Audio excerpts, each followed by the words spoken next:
Hey everybody, let me go start the bot. There we go. All right, code abbot package bots start. There. All right, now it'll respond on YouTube.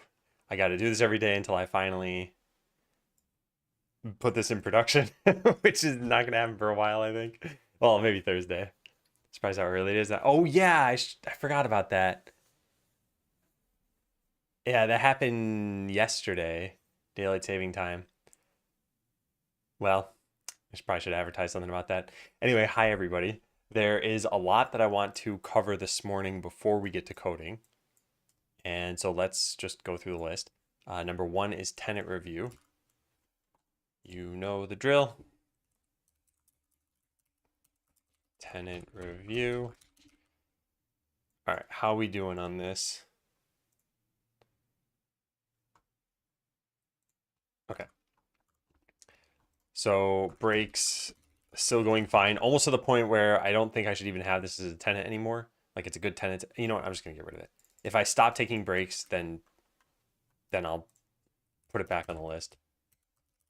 Retired on today. Rationale, I think I've gotten pretty good at taking breaks. And thanks to Jump Royale, they're all at least a few minutes long. Yeah, happy with that. Wait, I can't see who that is. Malmsey! Thanks for resubbing. Hey, Packer.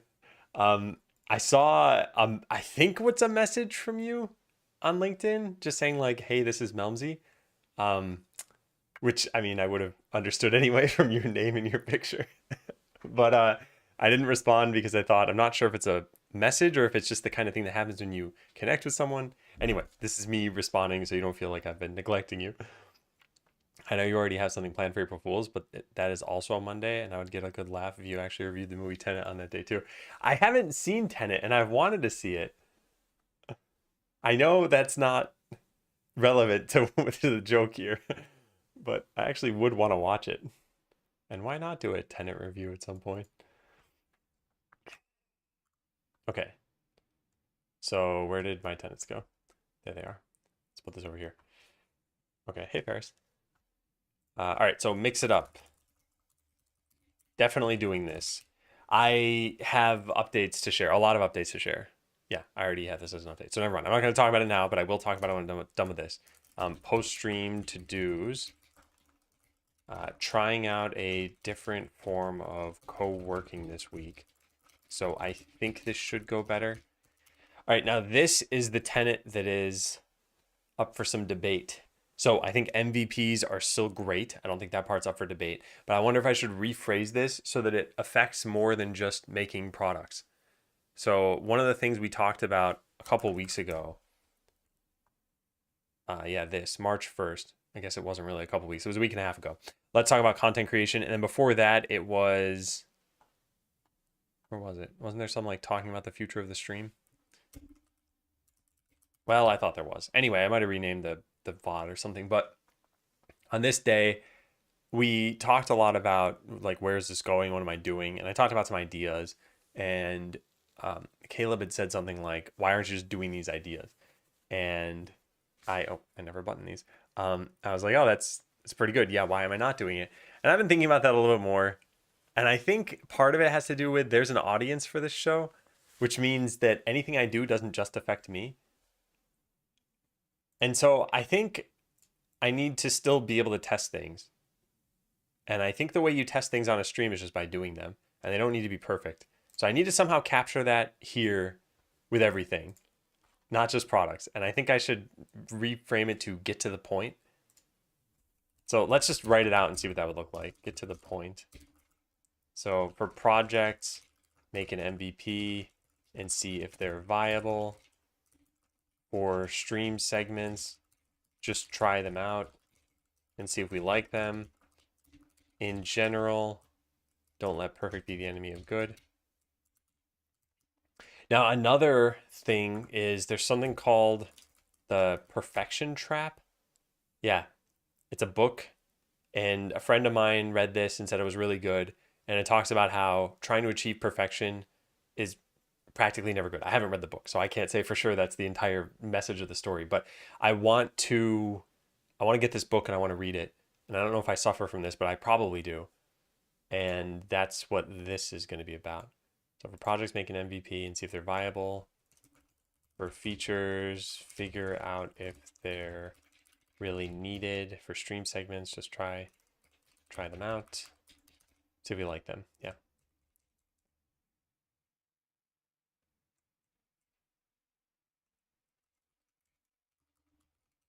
Don't over plan.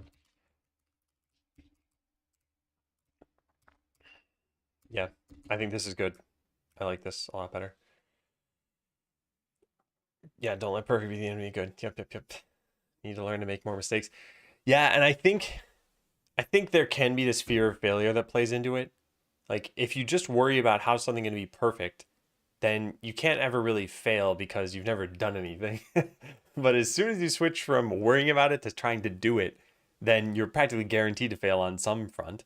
And that was another thing that I had in the tenets here, which was embrace failure. And not in a bad way, but just like make mistakes. Don't be afraid to do something just because you might make mistakes.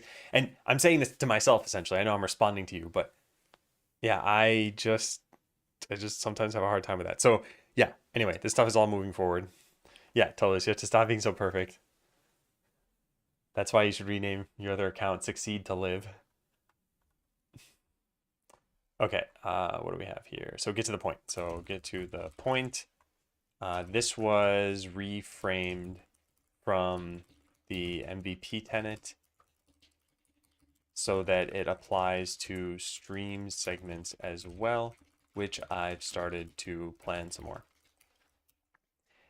Okay, sustainability. I think I was feeling burned out at one point. Yeah, I was feeling a little burned out. I took a vacation day on Thursday, which really helped. And I'm changing the stream schedule to drop Thursdays altogether. Okay, and then embrace failure. What did I do last week that could have even fit into this? Oh, the Godot prototype stuff? I mean, I guess that's part of it. We're kind of just all over the place with that. The bind address video may have been a good example of doing this well. I had planned for some kind of content, but then I did research on stream and got dejected. I still eventually made a video about it, and I think it turned out well. All right, what else? I think there should be like one more thing here, right? Community, yeah. Community, I'd say slowly moving forward. We'll see with the co-working stuff this week. And then celebrate the successes. All right, so biggest success in my mind is all of the Godot knowledge. And that was pretty much what we did last week anyway. But I have learned quite a lot. The Godot knowledge has been great. I've been learning a lot, and I'm finally prototyping what I'm doing. Yeah, all in all, I would say things are going pretty well, and yet we're still in this period of uncertainty. Did I plan my next vacation yet? So there's something, I don't know if this is the next vacation, but May to June, we're going to be taking a long vacation. And then again, I think in August. And so there are a couple of vacations planned then. That's not generally how I would do vacations from work. It's like how I would do a vacation from a like quote unquote life. But from work, it's like I just kind of want a day here or there or just some time off to handle things at home. Anyway, yeah, so the next vacation is I guess planned, but not like the next, hey, when am I going to take 2 days off? Yeah, smuggling books. That is huge. Didn't catch you, C# Godot. Did you find a benefit over GD script if you don't know C#? What, Dottie? I didn't.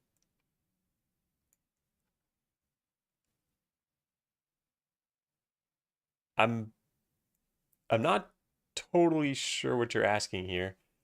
Uh, the last C sharp stuff I did with Godot was for Jump Royale, and um, and yeah, now I'm using GDScript for the prototype. But a benefit over GDScript, I think, just this the typing is a lot better, and so you'll find errors just automatically because C sharp needs to compile. Anyway, there are a lot of things I wanted to talk about, so I think this is good. We restructured this. One, um, I feel like I've been feeling some pressure, even though there really isn't any. I've talked about how 2024 is just for exploring content, trying things out, and that's been the plan. So I think the pressure I was kind of feeling is like, well, eventually 2024 is going to be over. And at some point, I need to have an idea of what works and what doesn't. And I'm not there yet. But it's like, there's no reason stressing about it this early on. We're 3 months in. So I'm going to give it another, at least 9 months. And then, well, maybe not 9 months, maybe like, I don't know, 7 months or something. And then if I still don't feel like things are going well, then fine. There might be actual pressure and okay, we'll pivot. That was one. Um, this is another thing I wanted to talk about. So I feel like I'm trying to pivot quickly with content creation. We tried out co-working.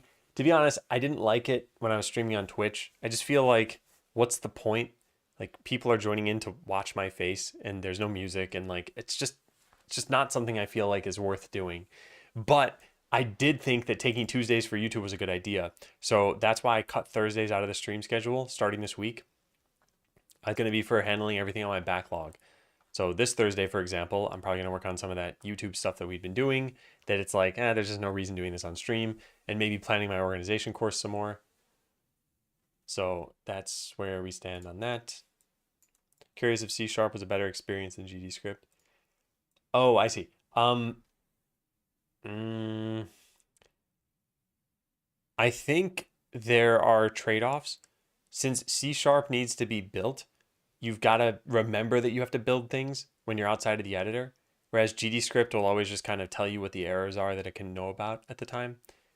Also, C# adds in the whole like mono framework or library or whatever. GDScript, I think, won't catch all the errors you might have. And like I said, its type system is not as expressive. I think there was a bit more than anticipated pressure on growing the audience, which is different from financial success, but not that much different. Yeah, well, and I thought about like, why is growing the audience even important? And part of it is eventually, I guess, for monetization. It's like, even if I do regular Adam Learns content, I need to sell courses, right? Someone's got to be there to buy the courses. But also, I guess it's a good way of just seeing like, is this content even worthwhile to do? And so one of the other kind of proxy metrics that we have for this, let me see what's going on here. Hang on a second. I had something very private on my screen, although maybe this wouldn't have mattered. Well, let's just close out of all this stuff. Do I have anything else on here? Nope, I think that's it. Yeah, I think that's it. Viewership and subscription counts, I think, are another kind of interesting way of looking at this. And both have just been kind of going down. And I think that's reasonable. Like, I've been doing the mainstay content has been boring. I'd say it's mostly been bot stuff. And then I'm like trying a bunch of things out. So what do you come to this channel to see anymore? And anyway, that's what we're working on. So I'm still looking forward to trying some of these things out and making sure that the rest of the stream time is good. This is the next thing I wrote down here. Am I aiming for perfectionism somewhere where good is good enough? Maybe we should just dive in with interviews without being fully prepared to learn as we go. The maybe turned into we definitely should. But is there anywhere else that I'm not aware of? Is there anywhere I haven't actually acknowledged where I'm aiming for perfection? And I don't have an answer for this, or else I would have just said it here. Like, if I look at this Godot stuff, for example, I wouldn't say I'm aiming for perfection. I'm really just learning. And the learning process could go on for a pretty long time because there's always more stuff you want to learn. So I don't think there's an issue there. With the bot stuff, I think we've had a good mix of like stuff I need to do and then stuff I think is important. So getting the bot to work on YouTube, I at least felt was important. Now, it might prove in practice that it never ends up being important. Maybe people just don't end up watching on YouTube all that much. Hey, Balrock. How's it going? And hey, Space Cadet. Anyway, let's see. This next thing, I'm a dummy. I had filed a bug on Cloudflare tunnels, and it took a bunch of comments for me to realize that I was running the wrong command. So here's what happened, because I want to at least explain how I was a dummy. There is a Cloudflare service install command, and you're supposed to run this as sudo. And so you do that, and in my case, it said there was an error generating this, and then it says, wait for it, this. You can do Cloudflare service uninstall. So I just copy pasted this into my terminal, and I ran this. And the problem is you run this command with sudo. You're also supposed to run the uninstall command with sudo. I wasn't doing that. And so it tried deleting a file that didn't exist because it was searching in my user directory, but it should have never done that. And I just didn't realize that I should have done something different here. Hey, DeMonkey, and hey, Xanis. So there's that. There is no bug. And what this means in practical sense here is that I can expose the game now over a tunnel, which is good because I couldn't get that to work on, what, Friday or something? Yeah. I also learned about something kind of interesting, history ignore. So this is something that at least exists for Z shell and might exist for bash as well. If I were to run this command, so it's usually install and then there's some like secret key here. And so the secret key would be in my history. And then if I type Cloudflare or even just enough like this much, it might say, oh, hey, did you mean the Cloudflare D service install secret key command? And then just show a secret key right there on the command, the terminal. So by putting this in history ignore, now none of these go into the history. And then when I load up a new terminal, I just won't have it there. Hey, Banana. Copy pasting commands, always prefix them with sudo. Yep. Always, always, always. And so I looked at my notes and I thought, did I have this somewhere? And I have the install command. I actually I do have this written down. I needed to run service uninstall and I had it with sudo, but this wasn't, I don't know, whatever, anyway, doesn't matter. So now I have a troubleshooting section. If you get this error, then this just means that you need to uninstall with sudo. That's it. Okay, next thing, reached out to interviewees. I have 2 people on the hook so far. And all we're doing now is figuring out the scheduling of it. I also made a document. Let me see if I can show you this. Interview, give me a sec. Yeah, so here's the document. This is technically public, and I guess I can share this in chat, but it doesn't really matter too much. So there's the document if you want to read along, but I'm just going to show you the important stuff. So this is just a very short document about some expectations and some questions I have to ask people. And it's things like, hey, we're going to stream this. It'll be about an hour. It's family friendly. And then these are just things I need to get ahead of time from people. So like, how do you want to be advertised? You know, what do you want to talk about? What don't you want to talk about? Do you want to plug anything? If anyone does end up reading through this and is like, hey, you should also ask whatever question, just let me know. But I think this is at least a good foundational point, and then we'll figure out more as the interviews go on. Thoughts on co-working on Discord? Oh yeah, so this isn't super important. Maybe we'll talk about this on Wednesday. Yeah. And then this is the last thing. This is kind of minor, I guess, but I stopped playing WoW. I feel like it was taking up a ton of time, and I don't like that it was taking up a ton of time. And so since I stopped, I've been doing some other kind of productive stuff, and I think that's been nice. The other thing I had realized, I talked about this whole, like, you know, first place is always going to be your home. Then second place is usually the office for a lot of people. And then third place is usually some like hangout spot, like a club or, I don't know, cafe or something. I don't really have a second place because I work from home. And so what I thought about yesterday is like, yesterday I just went to the library and I brought my laptop and I just sat there for a little over an hour and worked on my to-do list. And I wonder if I should do that more often. It's like co-working. I was in a different environment and ended up being productive. Anyway, those are my thoughts. I know it's a bunch of random things to just kind of spew out there. The other thing I rediscovered was I have shared about that land / pixel drip. Where is this thing? There it is. yeah, I have this site, which will probably kill the encoder, but I think this is so cool. This is something I made a while ago. And I wonder if I could use this as a background for the stream at some point, or if it really would kill the encoder all the time. Because I have this virtual camera, and I could just put this in the background here, and then, I don't know. Anyway, that's that. Gonna ask why you had an MMO mouse. Actually, the MMO mouse is not for World of Warcraft. The MMO mouse was for an operating system the entire time. And in fact, I don't even really customize it for video games. I usually just use whatever keys are already there. Your first place is the office. Also stream from the library. That would be pretty hilarious. It's a little disorienting. I like the effect. I think it's very soothing to me. Takes a few times to stick. Don't worry if you relapse a bit. Well, in this case, this was like, I've only ever been interested in their classic content that they do. And they did something that was like the perfect fit for me so far with the season of Discovery stuff that they've been working on. But the problem is we're like waiting for the next phase right now. The next phase is changing stuff. I don't want to talk a lot about this because it's not that relevant, but there are going to be enough changes coming down the pipeline that I'm like, I should probably just stop now. All right, so Godot stuff. I don't remember where we left off. I think we tried to get this to run and then it couldn't. Godot, what do I call this? Yeah, multiplayer platform prototype. All right, so here it is. I guess we never got to the point where, I don't even have Godot running.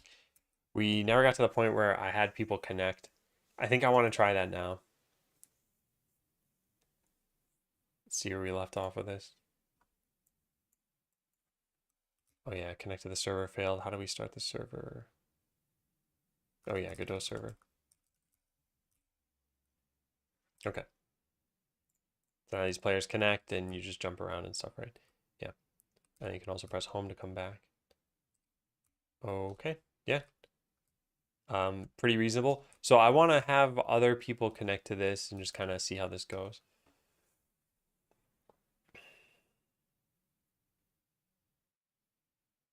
Yeah, it might be that it's slow enough that it doesn't hurt the encoder. Hey, 3D Extended. 3D Extended, I did update the mentoring time. You might have responded on Discord already, but yeah, I updated the mentoring schedule. And for anyone wondering who hasn't seen this, the next sessions are going to be 2 next week. And then the next one's April 8th after that. Do I have any changes here? This isn't even my code base. Code, Godot, multiplayer, platform, prototype, get status, nothing to commit. Oh, interesting. Okay, I mean, that's pretty good news. Yeah, let's try hosting this then. I did not yet prepared. Okay, cool, yeah. Is the game P2P? No, it goes through a server. So I'm going to try hosting this now, and we'll see if everyone can connect to it. This will take a little bit of time, and I got to do some of this off stream, so give me just a sec. Cloudflare tunnel. I wrote how to set all this up. Where do we do this? Here. So game client is hosted on the cloud somewhere. I'm not going to do that. We're going to try hosting it locally.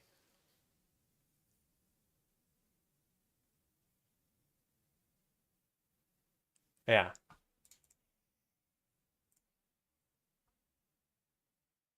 Okay. Yeah, give me a sec. Let's go figure out how to do this. So I go to here. I go to here. All right, Mac Godot web server. Here it is. So what should I call this? Add a public host name.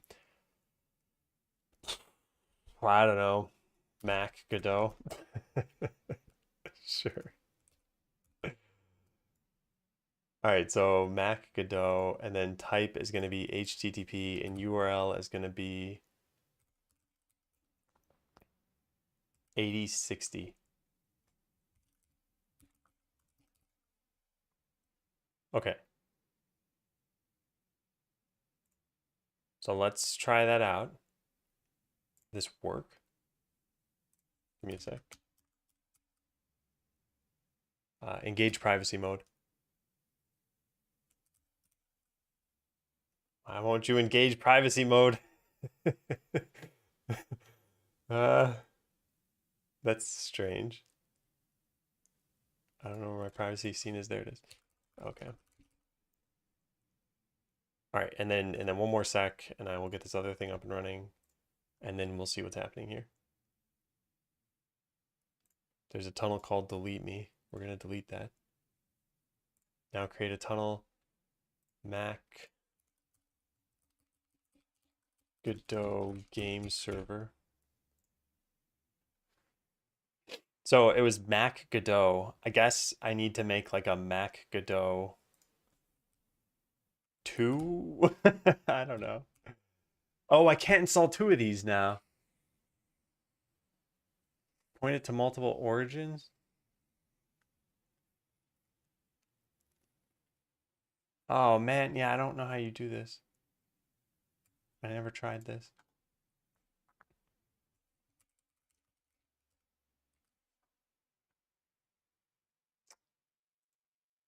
Drat. Okay, maybe I should host this differently then. Oh man.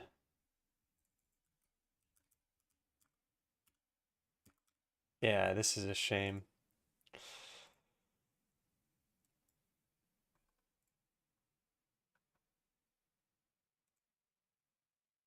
Yeah. Hey Sam. And hey Haxa-chan. Did I update today? No, I didn't. Thank you for reminding me. Adam is still working on the Godot prototype. Tasks are here.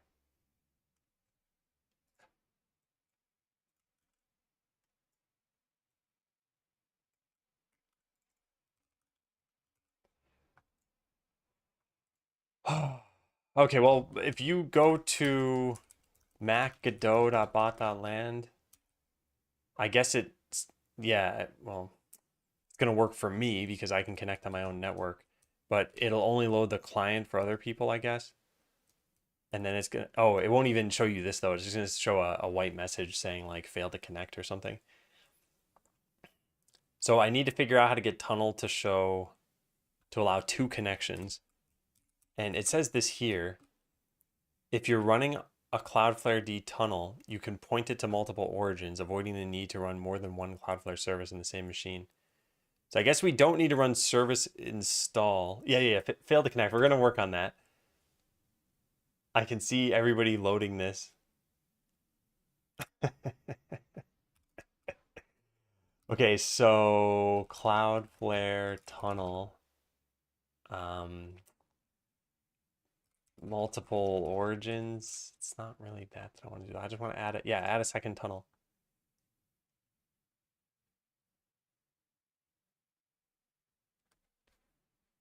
Yeah. How do we do this?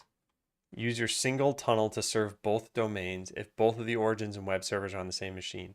If you're using dashboard managed tunnels, it's as simple as adding a second public host name. Oh, really? Oh, interesting. I did not realize that. Okay. Well, unfortunately, I closed the I closed the tab I was working with. Oh, now I finally understand how this works. Okay, let's go see if this is that easy. If it is, I just got to make sure to write notes on this. Write notes on adding a second host name. Okay, so I don't need this for game server. That doesn't make sense. We delete this. Then I go to this, I hit configure, and I add another host name. Wow, this is super easy. Okay, so what do I call this? Mac Godot 2. It's gonna be very unclear. Goose, thanks for resubbing. Welcome back. All right, so now select type. So now we got to follow what's in these notes. So server should be HTTP localhost 443. Okay, let's try this out. Save. Okay, now we go edit the game. This is all coming together. Give me a sec. Yeah, now we go edit the game so that lobby points to, I don't even remember what I just named this. HTTPS Godot game.bot.land. I call it that. Godot game.bot.land. Yeah. And then I think this needs to be WSS. And I think this will work. Yeah, I think this will work. So now we go back to Godot.bot.land.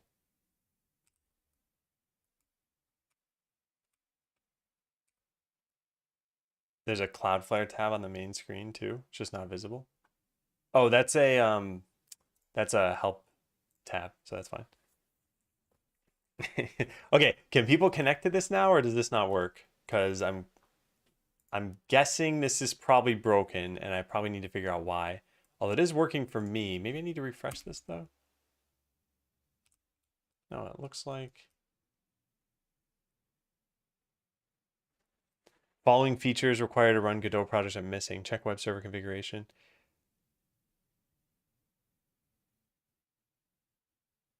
That's weird. How am I hosting this? Maybe Cloudflare doesn't pass this through. BioAim, thank you for resubbing. UC, is that a jump royale command?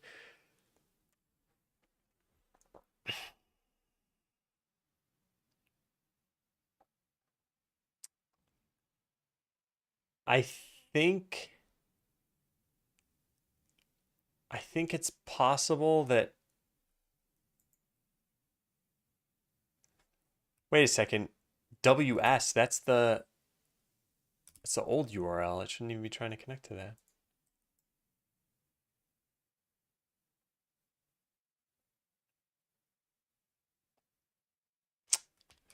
Let me print out what it's trying to connect to, because that would really help. All right, so var URL equals all of this stuff. And I guess just print trying to connect to URL. Okay, so I save that, and I'm going to refresh this page. Something's wrong. I never exported. Yeah, I never exported. Yo, thank you to Re7. Okay, we got to write this down. Sorry, this is a learning in progress right now. Write notes on how to host this yourself using just a tunnel in the Cloudflare note. Write notes in the Godot note on how to host this yourself using just a tunnel. Need to do a new web export every time. All right, yeah, let's go do the web export then. Let's stop this, go to project export, and then just click this button, right? No, don't export with debug. Actually, do we export with debug? I don't know. Whatever. Okay, there we go. Now we refresh the page.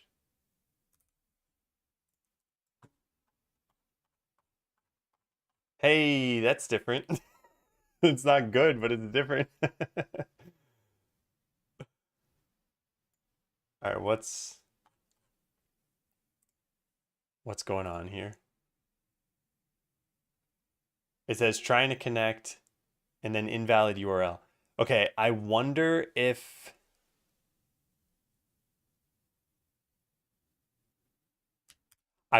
this needs to be WS.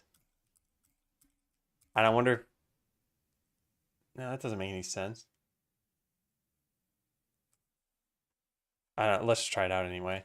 I'll try exporting this again. I know people are trying to connect right now, but this is probably going to be broken for a bit.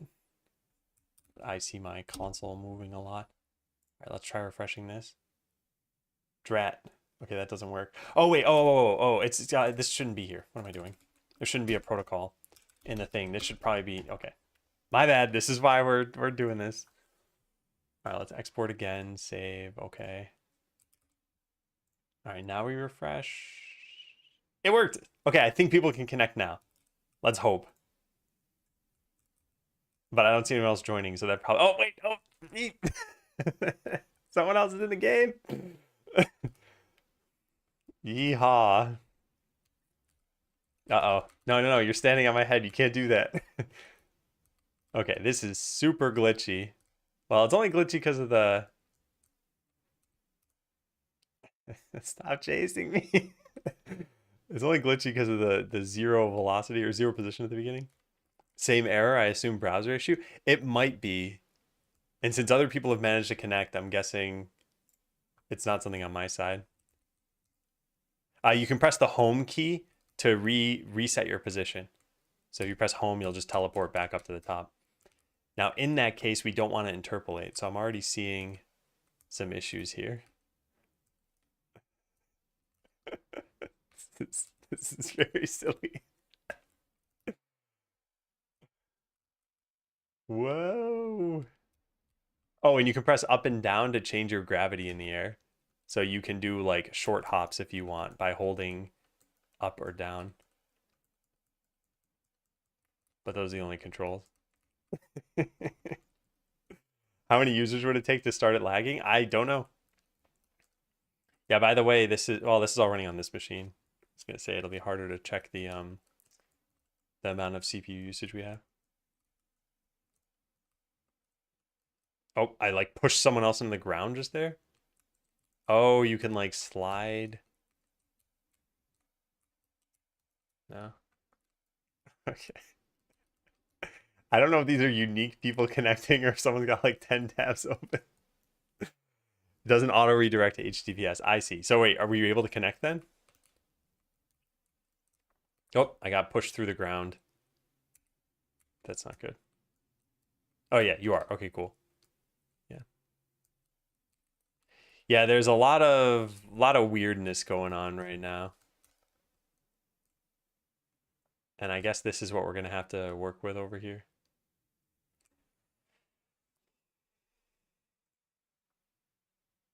I can see all the disconnection strings here. Very neat. Yeah. Lots of strange things happening. I wonder, where even am I? There I am. Are these players actually there? If we Goomba stop somebody, can we forcibly disconnect them? What a game that would be. The controlling the jump high stops working. Yeah, yeah, they're definitely a jump height. Oh. Yeah, there's a lot of strange things going on. How is somebody floating? I'm not actually totally sure. So, yeah, there's a lot we got to do for this. All right, let's write down some things then. I'm going to disconnect. It's pretty cool though. So clean up, stop interpolating between an initial position with an initial position of 0. And then when teleporting, don't interpolate the position. And there's some weird physics stuff going on with jumping, being on top of someone else, etc.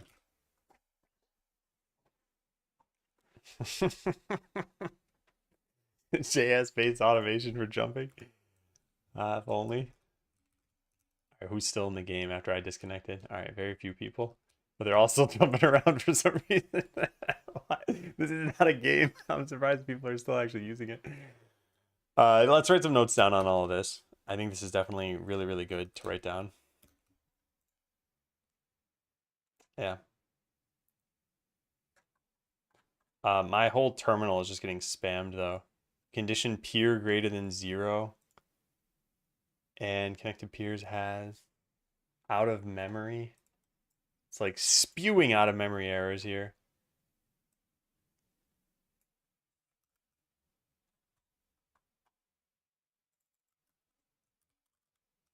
Yeah, I don't know what's causing this though. Huh. All right, well, we'll need to look into this too. I wonder if my memory usage is like too high or if it's just got a low buffer. My memory usage seems fine. CPU usage also seems fine. Does look a little bit high. 23%. And how much is Godot using? 1.36 gigabytes. Is this just rising in an unbounded way though? No, I don't think so. Okay. You recommend taking notes of your thought process when learning or the mistakes you make, etc.? I generally suggest taking notes while you're learning something. I think what can be really tough is imagine this situation that I was just in. I needed to be able to host this game. I might have tried like 10 different things, and by the time I get it working, I might not actually know which thing worked. So that's always a little bit tough to write notes on because you're like, okay, I went from having a problem to having a solution. Well, what was the solution? And in the future, you might want to replicate that. And so, yeah, you just write down what you think the solution might be, and then you find out later that it's wrong. And anyway, that's just note taking for you. Sometimes it's wrong, sometimes it's right, sometimes it helps, sometimes you never look at it again.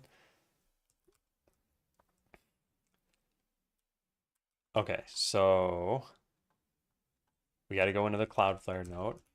Got to capture all the stuff that we've done.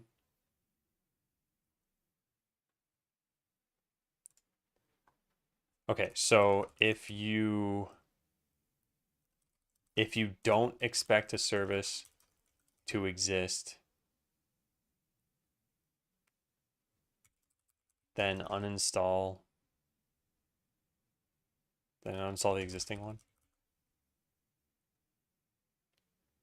It's technically a different error, I guess. Fine, I'll write it down like this.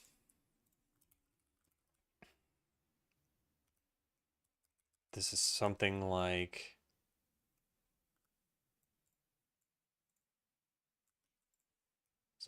this.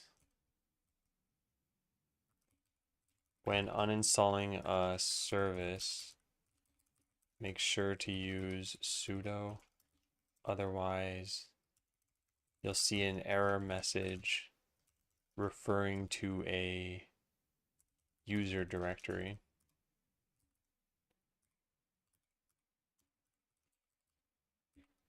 Well, I guess your home directory.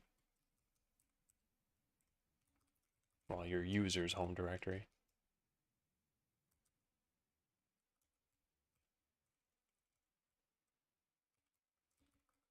Yeah. Okay, cool. So there's that. Full error is this. This is so if you are trying to set up multiple tunnels, just add another domain and service through the dashboard. Only one service needs to be installed for you to use any number of tunnels. I don't think that's the right terminology though. I think these are yeah, I think it's a single tunnel and it's serving multiple domains. So let's copy the link to this. This we don't need a reference to anymore.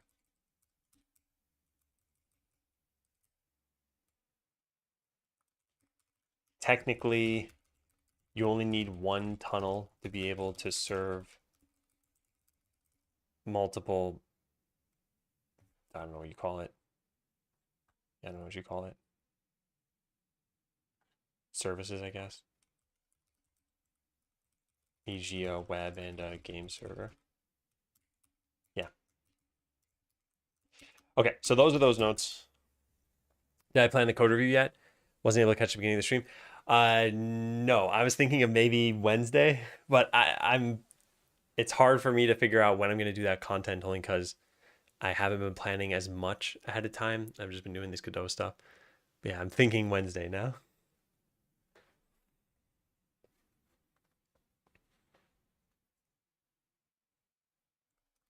Also, out of curiosity, is anyone still jumping around in here? No. All right. And is my thing still erroring like crazy? No, it's not. Is it VS Code or what text editor node app is this? This is Obsidian. When I say this, I mean this thing. Okay, so we wrote the note on this. Now I need to write the note on hosting this yourself in a tunnel. So multiplayer in Godot.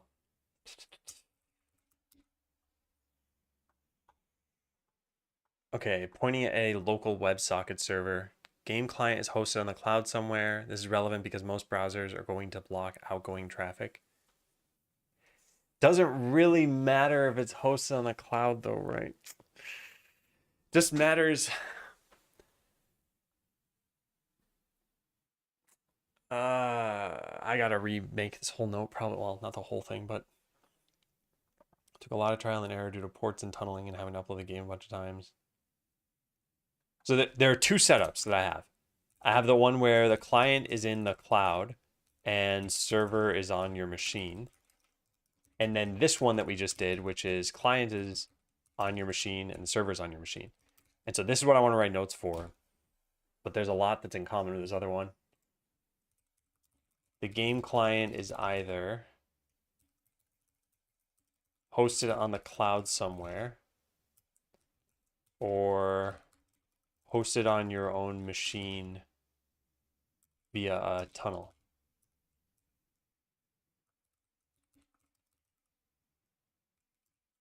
Yeah, either way, players would be connecting over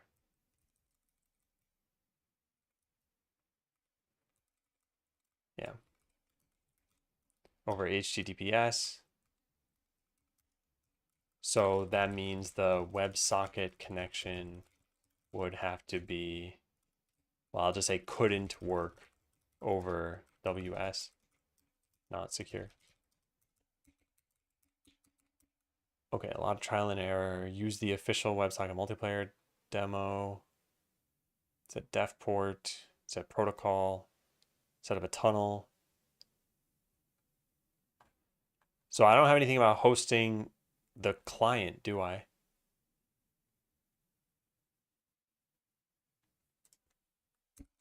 I don't think so.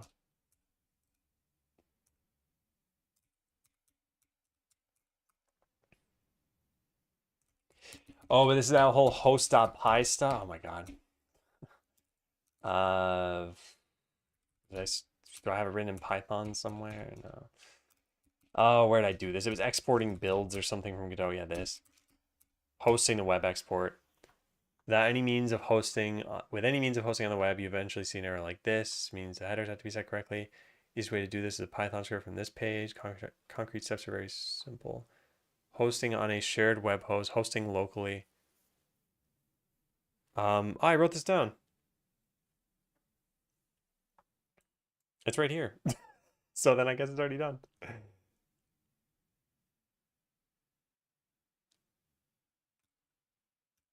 Yeah. All right.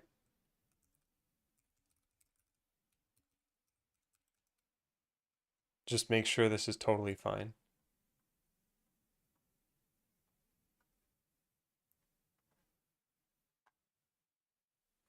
Yeah.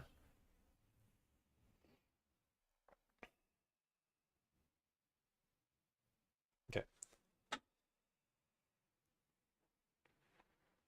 Hey, Mega Science.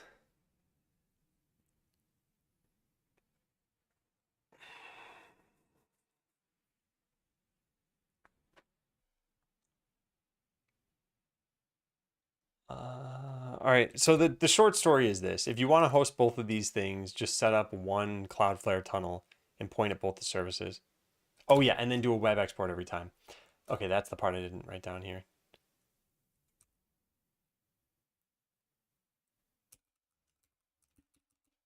Yeah. So note, regardless of how you do this, you'll need to do a new web export every time you want to update the game for people playing it.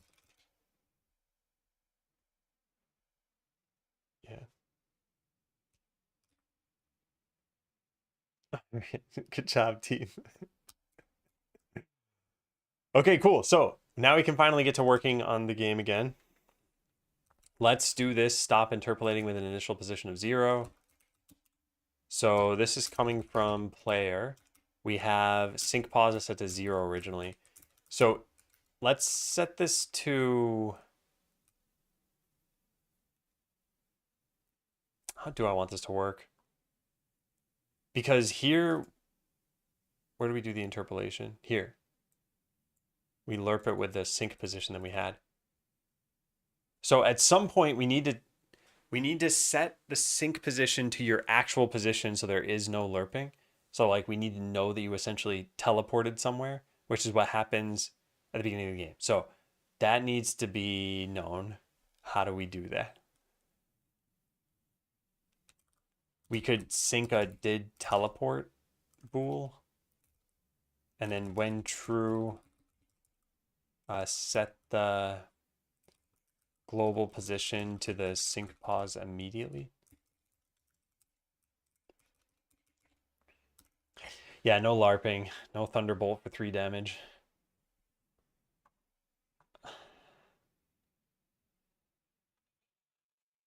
Problem is, I'm not really sure how we'll do that. Like I could, well, let's just write something out and we'll just see if it works.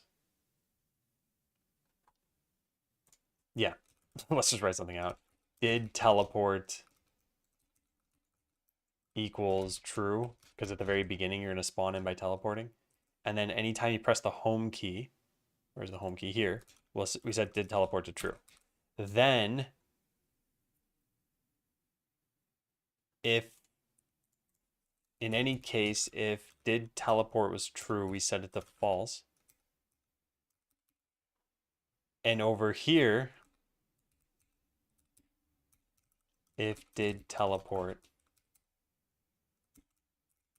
then we're going to set the global position just directly equal to the sync position.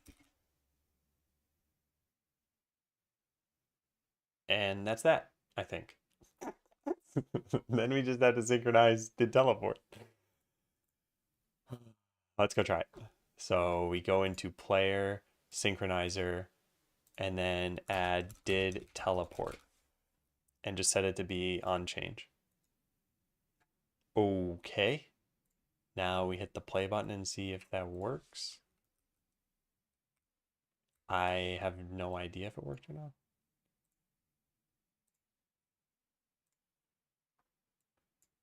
Technically other people could connect here too. I guess this is too hard to see. Let's just export the new version and just have everybody try this. Export, save. Okay, so now if you go to Mac Godot.bot.land, we shouldn't see people warping from the we are still kind of seeing it, huh? Yeah, when people connect, it should just, yeah, we're still seeing them like fly in from the left side. I guess it has to do the order that these are getting synchronized in.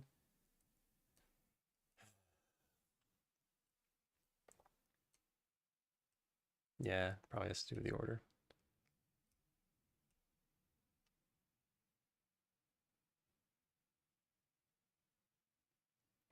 Well, at least the movement of other people jumping around looks kind of smooth. I think it could be a little bit smoother. I know the physics is all messed up. I know that some players just kind of hover there. Remember, you can press home and it'll teleport you to the top again. Oh yeah, that's how we could have tested this. Yeah, and it's definitely glitching out.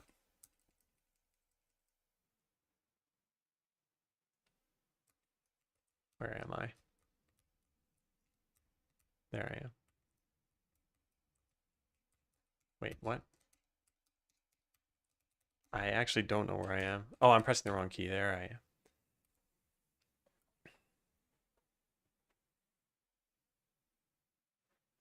Yeah, you can hold up or down when you're in the air in order to triple gravity. That was intentional.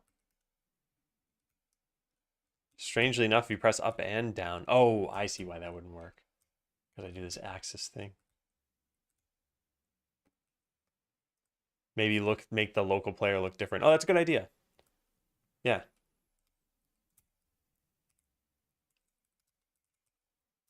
So if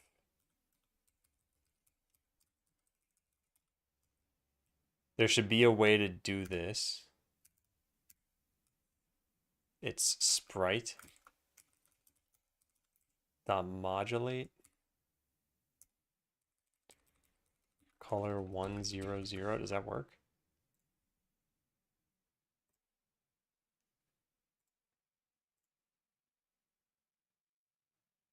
Can't call get unique on a null value. This should be in ready. Where's ready? I don't have ready.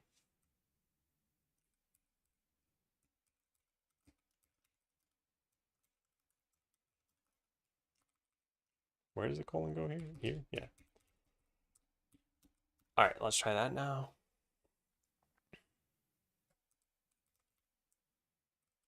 Ah, I am red. I can make everybody else be red now too if they want. Export project, save, done. Okay, so yeah, now we go back to the web page and we reload this and I will be red. Yeah. Neat. Yeah, good suggestion, Mega Science. Still blue. You've got to make sure that you refresh and clear the cache. So you could press F12 and go to network and disable a cache, or just load in an incognito window or something. The platforms were always red. You're just noticing them now that they were red. At least, wait, right? No. Maybe you're. Wait, were they? I don't even remember now.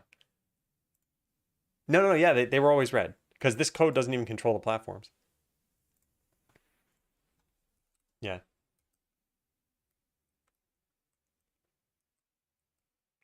All right. Anyway, the thing about teleporting. I wonder, am I stuck up there? No, I'm not.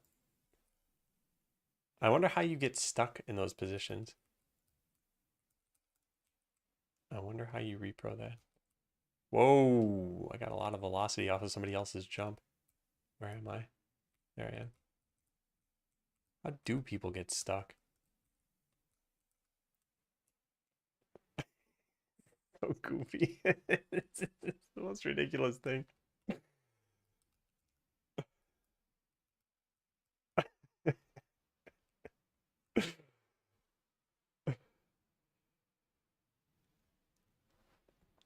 Need that off-screen indicator where we are, like Super Smash Bros. I mean, if this were a real game, yes, you definitely would. Being just a prototype, yeah, there's not much. Wait, I can get on top of this whole tower if I do this. This is emergent gameplay. Taking a picture of this. This is like how people played Minecraft back in 2010 or something. Just entered a server and started making pillars everywhere. I don't know what that's doing up there. That might be a player that disconnected a while ago. All right, time to pull the pillar out from under you. So the teleport thing doesn't work because I think what's happening is it's syncing the position and setting did teleport. No, wait, if that were the case though, what do we have here? Did teleport be set to true? Then we call process. And if did teleport, we just set the global position. Then we set teleport to false. And so next time around, we're going to alert between what the sync position was. I don't see what's wrong with this. Maybe it's because it's set to on change. I wonder if we set this to always as well. Let me think about this. Did teleport get set to true? Then we call move and slide. And then we set the sync position. All right, I'm going to try something because I don't know how else this should work. I'm just going to set this to always. Let's just see what happens.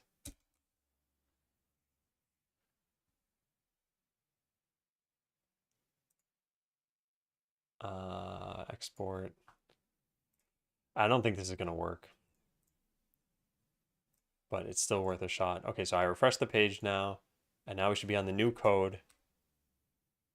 So if people join, I should be able to see if you are teleporting. Whoop. Someone just appeared and disappeared. No, it's still doing that interpolation thing. Man.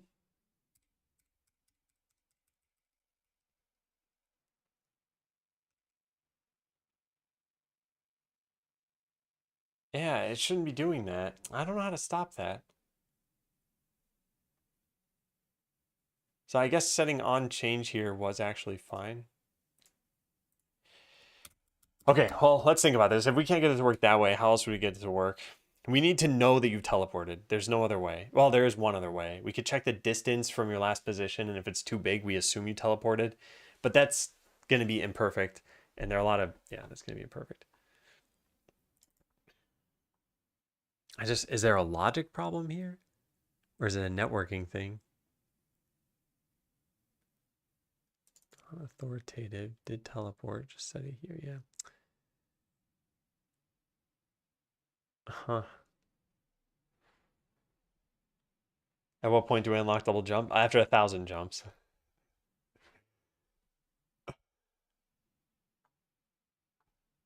Press homes that did teleport to true and start. Yeah, I don't see an issue. I'm not sure what's going on then. I don't know why this would be the case. I'd probably need to debug this on my own. Like without a bunch of other players in the game. Yeah, because it's. Yeah, I guess I can see it happening even on my screen.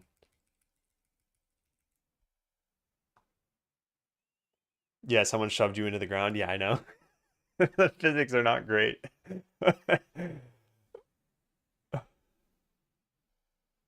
That's me on the left counting my jumps to 1,000. Oh, sorry, I just made it 2,000.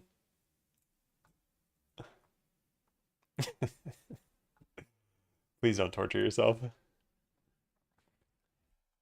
Yeah, I don't see the problem here.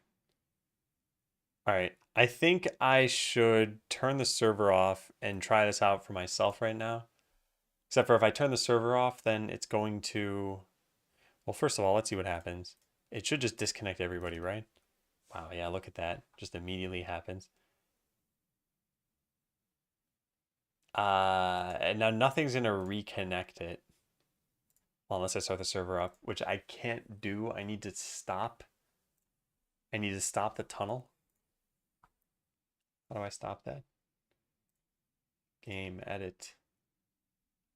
I guess we just change the port. Can I like temporarily disable this? Can I delete it? I can delete it, but I don't want to do that. I want to just edit it. Let's just make it URL localhost 2. I don't know what this is going to do if I do this, but presumably it won't work, right? Yeah. Okay, well, there, that's that. All right, so it's been turned off. Was the question, how do you know when someone teleports? Yeah, it's essentially that. Like, I'll show you, here's what the code has right now. When you press the home key, it's supposed to just give you a random position. And so at that point, we said did teleport to true. Because this is teleporting you. You might not have been anywhere near this position, and now you are there. And so after you teleport, it should synchronize this automatically to the other clients. And then if we detect that you had teleported, instead of interpolating your position between what it was and where it currently is, we just set it immediately to where it should be. And it's not working. And I don't know why it's not working. And so that's what we want to debug here, is see if these things are happening in the right order. What's the home key? The home key on your keyboard. I mean, the key that literally says home on it. And if you don't have such a key, I mean, it is possible it's not on your keyboard. But then I guess you get teleport. All right, so how do I start this server so that I can connect to myself now? I think I need to change the parameters around. Yeah, this won't work anymore.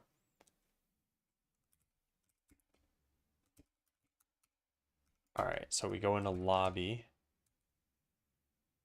and we change this stuff back to what it was. So these are the production values, these are the testing values. So now we should be able to connect.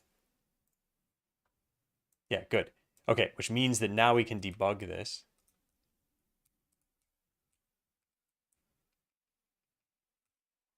Yeah. So I want a breakpoint here, but only if did teleport is true. There. And then I want to, I guess let's just start with that.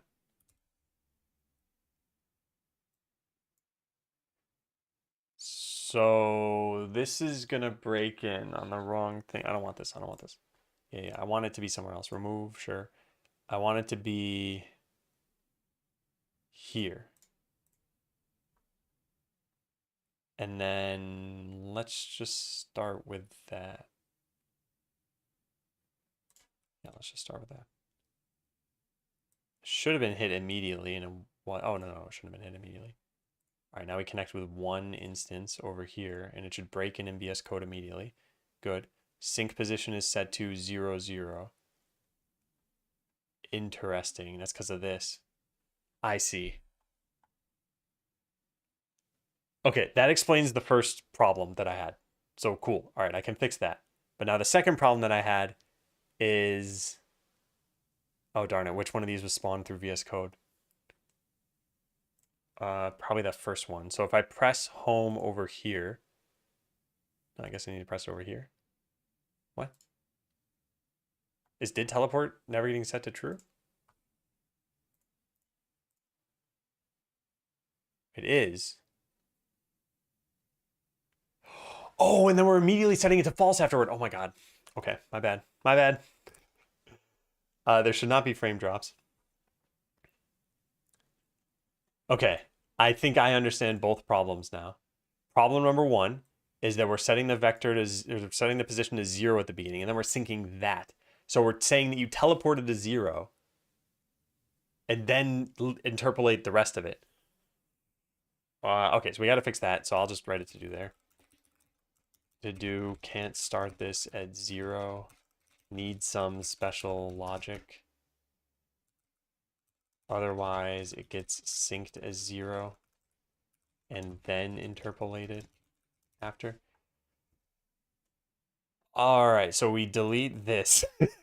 And we set this here and here. And now I think it should fix the second problem. So now let's close out of all these things. Excuse me. Probably restart the server as well. Oh, wait a second. Oh my God, I never restarted the server at any of those times. So it wouldn't have even known to synchronize the television. Oh my God. Yeah, well, that was dumb. This is the whole you live and learn. It's happening. So regardless of how you do this, you'll need to do a new web export every time you want to update the game for people playing it. Also, you probably need to restart the server unless you only made client-side changes. Yeah, still establishing the flow. Yeah. Okay. So I think we can get this to work now. I'm not going to ignore the whole, I didn't mean to go to my browser. Ignore that part. I want to test 2 instances over here. There should now no longer be interpolation when you teleport. Ignore that first bit. There was still interpolation there. Okay, so I don't think it's working.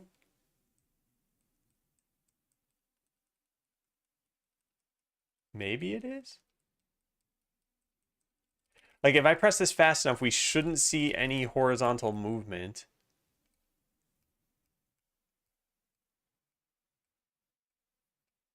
It's like mostly good. But every once in a while, yeah, like that happens. Yeah, there. It is interpolating there, but not always. Maybe, oh, you know why maybe? I think this is sent over UDP and UDP is unreliable and maybe the packet gets dropped. Oh, that wouldn't really make sense over localhost. I don't know how a UDP packet can get dropped over localhost. It probably can still happen.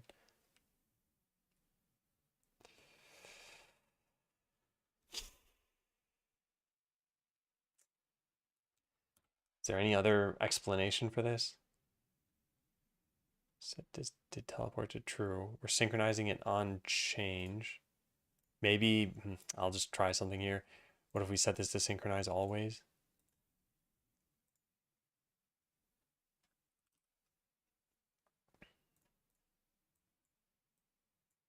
Oh, I need to restart the server. I'm going to do that. Okay, yeah. Server's restarted. So now we just press this button a bunch of times. No, it's still happening. Again, what we're looking for to not have happen here in this bigger window, you should never see this blue square moving side to side when it teleports. Like the whole point of teleport is just put it in a new position and not drag it over to that new position essentially. And I do see it interpolating positions still. I don't have an explanation for that other than that we're losing the packet. Can't you use TCP? I guess I could. Maybe. I'm not actually even sure. Actually, wait a second. WebSockets are always over TCP, aren't they? What am I talking about? Never mind. The thing I said about unreliability can't even be possible. Yeah. I don't think there's a such thing as a WebSocket over UDP.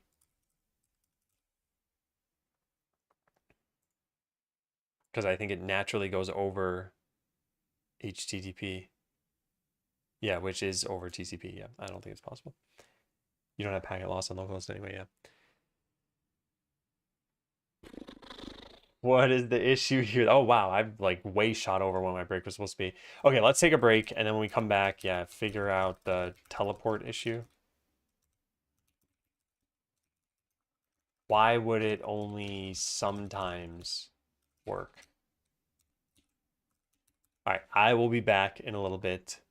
Is it jump time? It's jump time.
Congrats.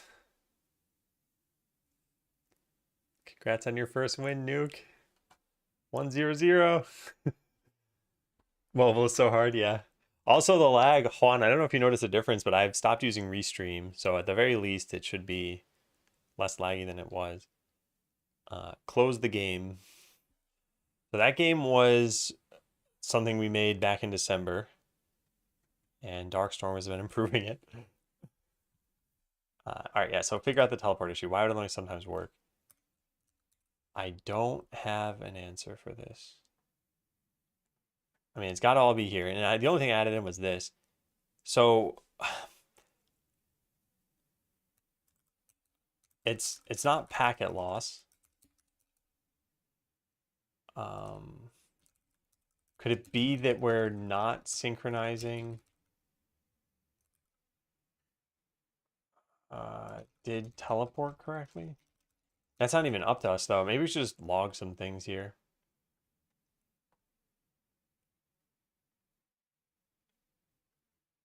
Yeah, maybe we should log some things.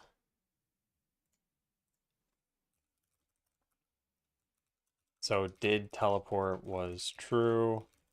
Setting global position rather than interpolating.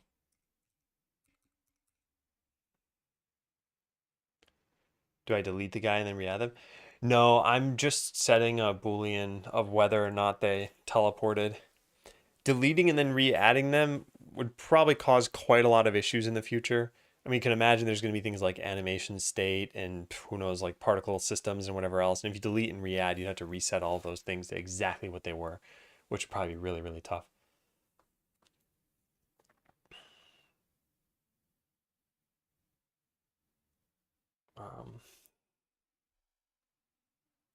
I wonder if we could stop the synchronous. Oh, never mind. All right, let's see. What else can we do here? So I only really want this to print on one of the clients, but I guess we can just spawn one client through VS Code. So if did teleport, set this here. This is going to be the one that's receiving the information. But I guess we could also have something that's setting this information.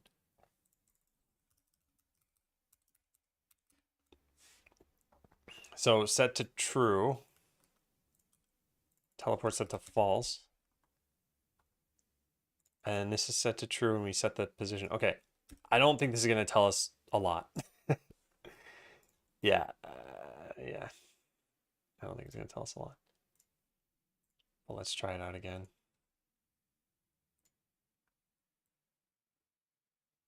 So the one that's on the black block is started through Godot. Wait, that's not a good idea. I need to restart the server. Okay, yeah. So what is on, where's this?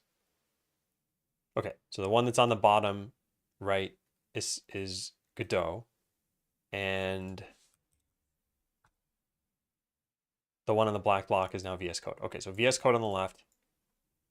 And we should see, yes, good. We should see the output here. And same thing, we should see the output over here. Okay, I don't know how we're going to test this exactly. But I'm going to press home and it's going to say did teleport was true. I'm just going to set it to true and then immediately set it to false. And then here it says it was true and then setting position. So did it repro there? I wasn't paying attention. It didn't repro there. Everything looked fine.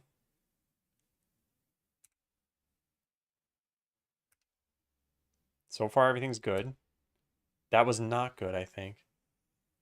3, 4. Yeah, so it's not setting it to true sometimes.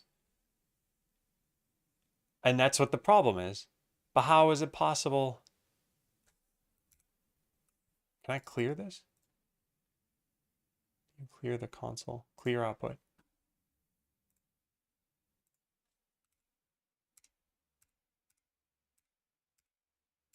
It's not possible for this to not set it though. Yeah, so it's just not getting replicated for some reason. Why?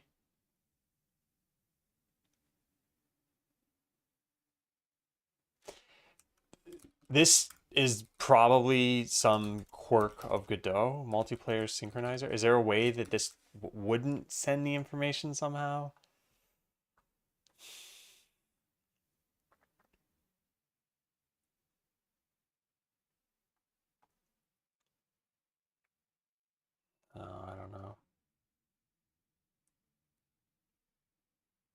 delta interval happen every network process frame?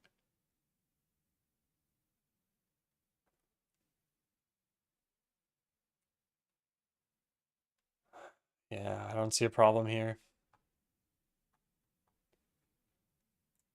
I don't know what's doing this. Is there any other thing that I have set here? Visibility update mode is set to idle. What does that mean? Visibility filters are updated during process frames or updated during physics frames. Let's just change this to physics and see what happens, I guess. I mean, I don't have any better ideas right now.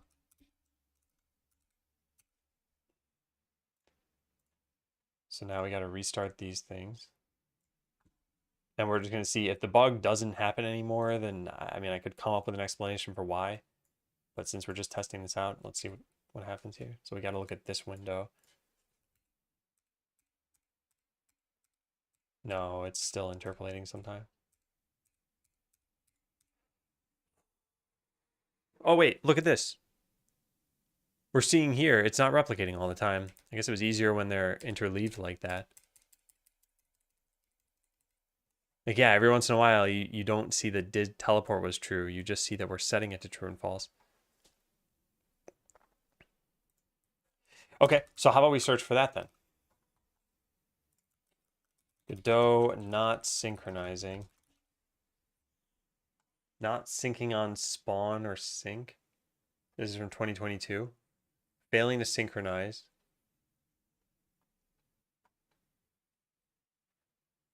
Values on the server. Unfortunately, all examples do this currently. Wait, what? Your synchronizer authority is set to the client. That's why you can't set its values on the server. That part makes sense.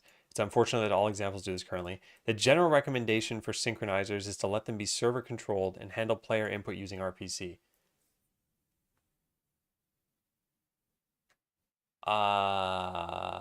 That's news to me.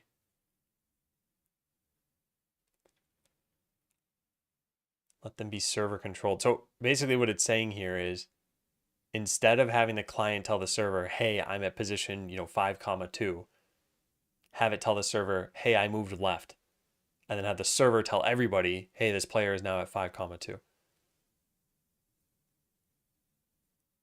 I don't know if this is still the advice because this was like a year and a half ago. This is interesting to say the least. This suggests that we have the server be the replication authority and have clients only send inputs. Oh man. I guess we should test that, but let's keep reading.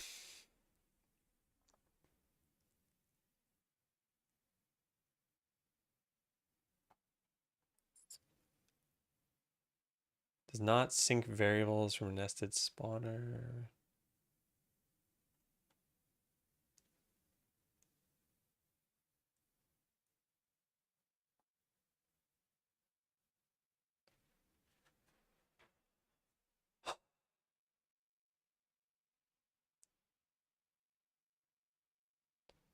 Once you make the synchronizer a direct child of the scene, it should sync that spawn variable.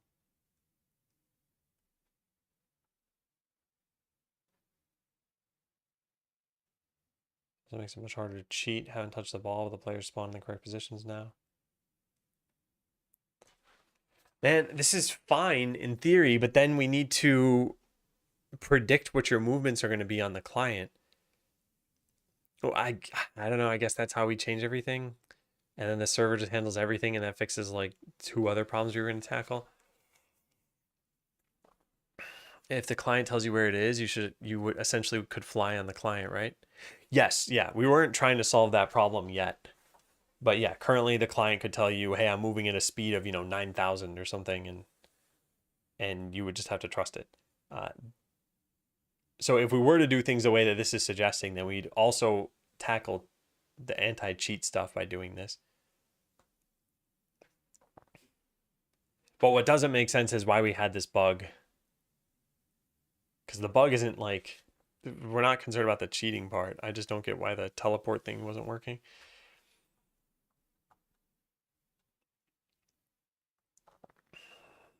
I want to see how this thread ended up, but it's quite long.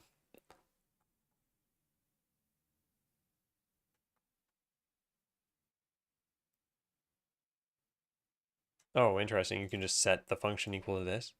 I was making a callable out of it. Oh, that was that long ago.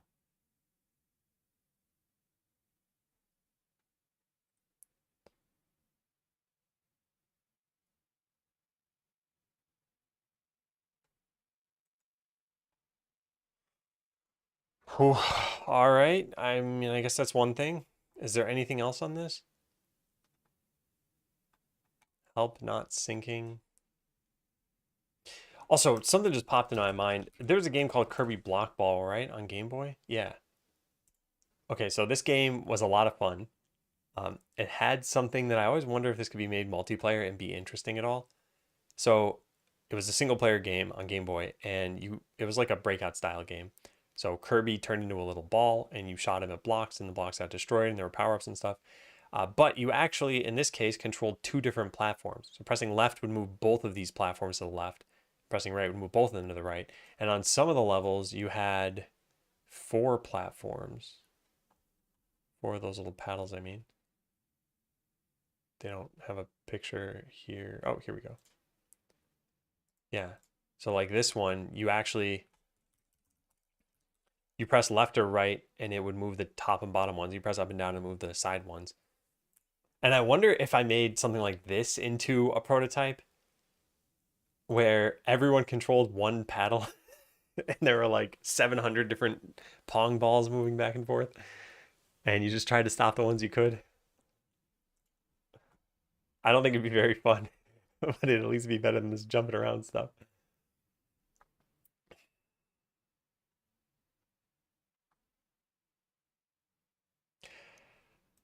All right, so what are we supposed to take from this? Is that just sometimes this doesn't synchronize?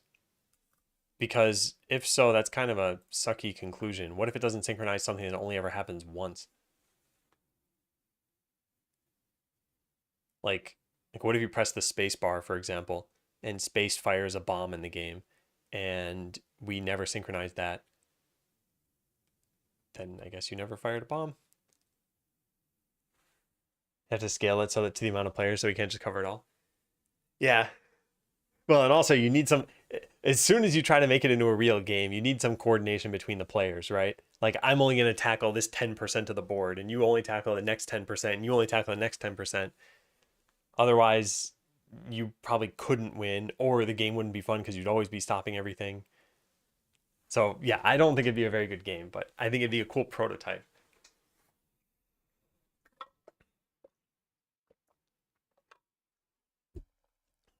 I'm still not sure what to make of this.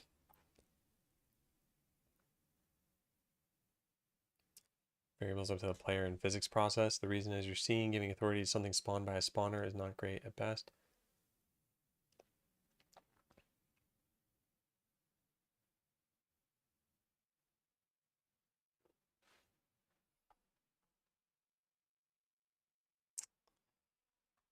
And I just don't know why this is happening. This is more recent. It's about a year ago. Never updates them neither on spawn nor on sync. This isn't the case for me. It sometimes doesn't update. Doesn't update texture. I don't know. I'll search a little bit more, but then I probably need to just give up on this. Not syncing all the time.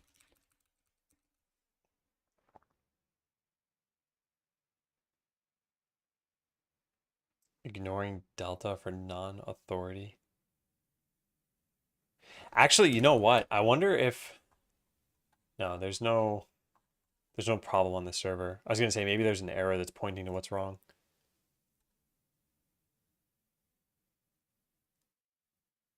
No, yeah.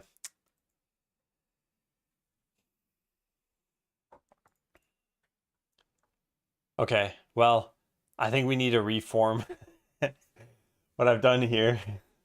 And honestly, it's not so bad to do what I'm trying to do. I want to now just synchronize the wait, how would this work? The server owns the synchronizer, so anytime it sets a position now, it's going to update the position on all the clients. We could make it an RPC, though, that takes in is teleport true or false. I guess that's a way we could stop this. If there's still a teleport issue, then we could synchronize the position with an RPC call that takes a Boolean is teleport. I wonder how much time goes into this network optimization stuff in AAA games. I think it may be a lot. Oh yeah, definitely. I remember at least way back in the day reading about you plan the networking as you're building up the game and not like, oh, it's just some afterthought or like, oh, well, we'll just get some like regular software engineer. It was like a network engineer specialist person who would work on this stuff. Nowadays, I don't know. I don't know if engines kind of take in most of this. I also have this written down. Check out NetFox. I don't know exactly what this is, which is why I wrote to check it down or check it out. But it says consistent timing across multiple machines, smooth motion with easy to use interpolation, lag compensation. So, hey, I don't know what this stuff is, but maybe if you just use tools like this, that it wouldn't really be a problem anymore. Do they have any examples here? Tutorials, responsive player movement. Wonder if we just look through this. Does it do it if it's mapped to another key? It would almost certainly still do it, yeah. Because the problem that we're seeing here is that it's clearly detecting the key. And we're seeing that on one client, but on the other client, it's not getting the replicated did teleport Boolean. Yeah. Okay, well, let's see what they right here. To compensate for latency, NetFox implements client-side prediction and server reconciliation.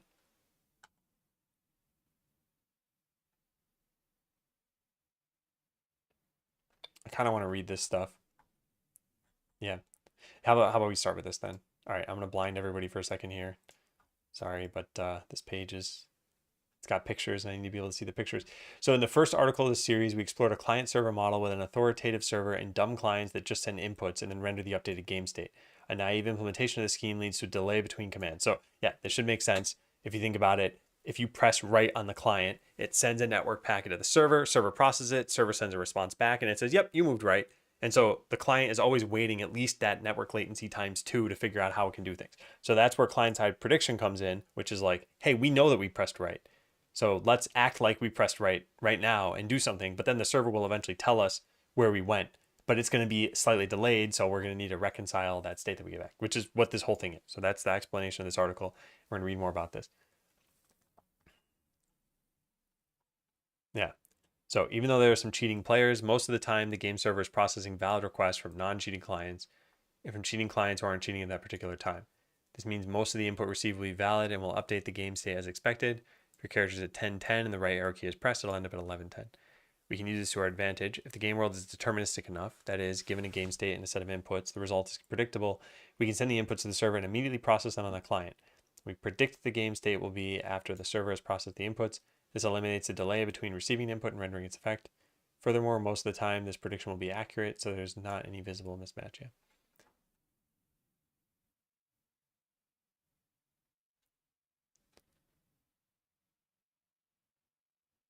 Client can predict the state of the game world. Instead of sending the inputs and waiting for the new game state to start rendering it, we can send the input and start rendering the outcome as if they had succeeded. Yeah. Now there's no delay. The server is still authoritative.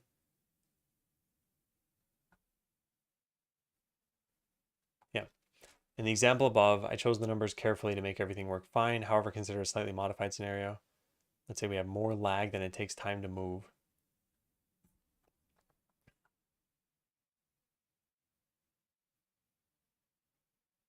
Client wants to move the character back to 11. Yeah. From the point of view of the player, they press the right arrow key twice. Character moved 2 squares to the right, so therefore 50 milliseconds, jump 1 square to the left. Yeah. So now reconciliation. Key to fix this problem is to realize the client sees the game world in present time, but because of lag, the updates it gets from the server are actually the state of the game in the past. By the time the server sent the updated game state, it hadn't processed all the commands sent by the client. This isn't terribly difficult to work around though. First, the client adds a sequence number to each request. In our example, the first key press is request number 1, the second is request number 2. When the server replies, it includes a sequence number of the last input it processed. Now at t equals 250, the server says, based on what I've seen up to your request number 1, your position is x11. Based on the new game state, it knows the server had already processed request number 1, so it can discard that copy.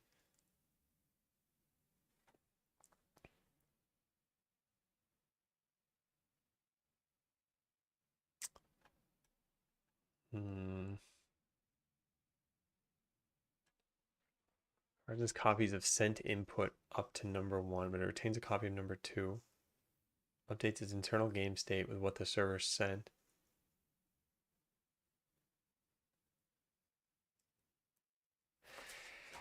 Yeah, I think the theory of this makes sense. I guess implementing this is not the easiest to do in a generic way, and that's why you'd end up using a library like this.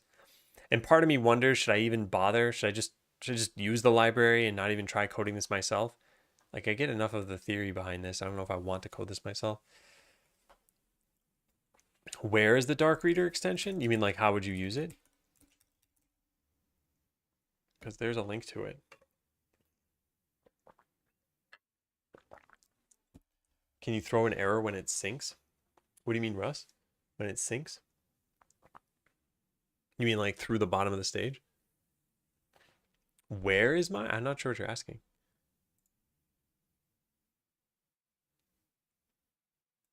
I have it. I just don't want to use it on this site because of the pictures, but I guess now that there's just text, I can use it. The example discussed above implies movement, but the same principle can be applied to anything else. Turn-based combat game when the player attacks another character, you can show blood and a number representing damage done.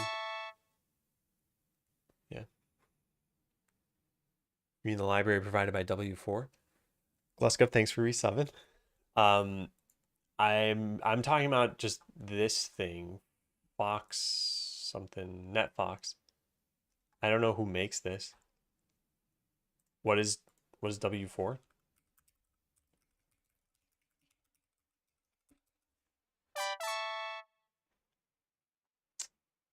I'm not even sure what W4 is. Oh, thank you to Ubi. Welcome back to both of you.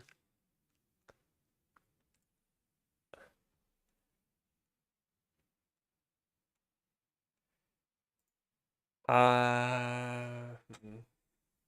right, let me finish reading this part. Isn't always easily reversible. You may want to avoid killing a character until the server says so, even if its health drop below 0. Brings us to an interesting point. Even if the world is completely deterministic and no clients cheat at all, it's still possible that the state predicted by the client and the server don't match. Scenario is impossible as described above with a single player. It's easy to run into when several players are connected to the server at once.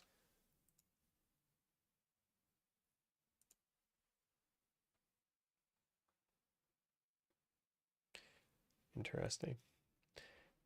Hey, Loken.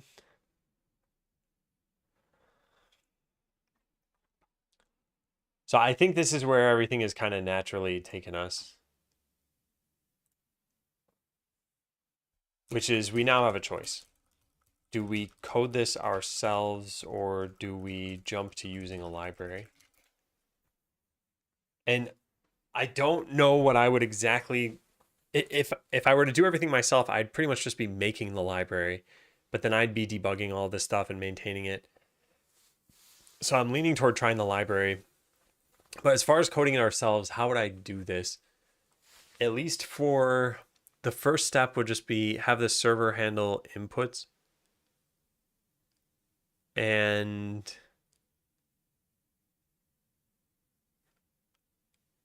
I guess I just send over RPC calls to the server saying, hey, I pressed a key or I released a key.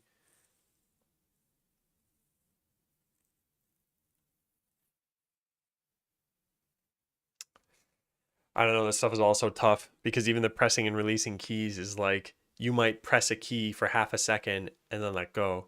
And the server may get the call to press at the right time, but there might be some lag in the call to release. And so it thinks you press it for 0.6 seconds and then does something different based on that. It's so challenging.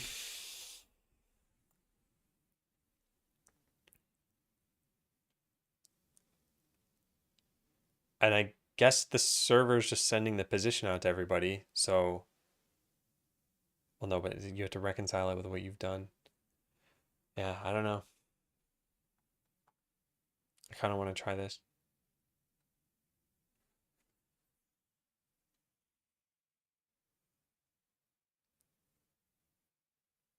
High-level game-specific convenience features like base classes for input management or weapons. What's in here?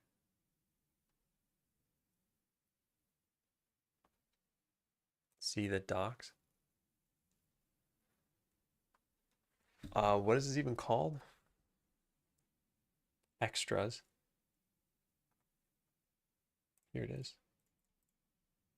Wait, what? I don't understand. This isn't clickable. What does this refer to? Oh, is this for this? I see. Base class for input nodes used with rollback. During rollback, multiple logical ticks are simulated in a span of a single network tick. Since these are just logical ticks, no actual input arrives during them from the input devices. Solution is to gather input before the tick loop and use that input for any new ticks simulated during the rollback.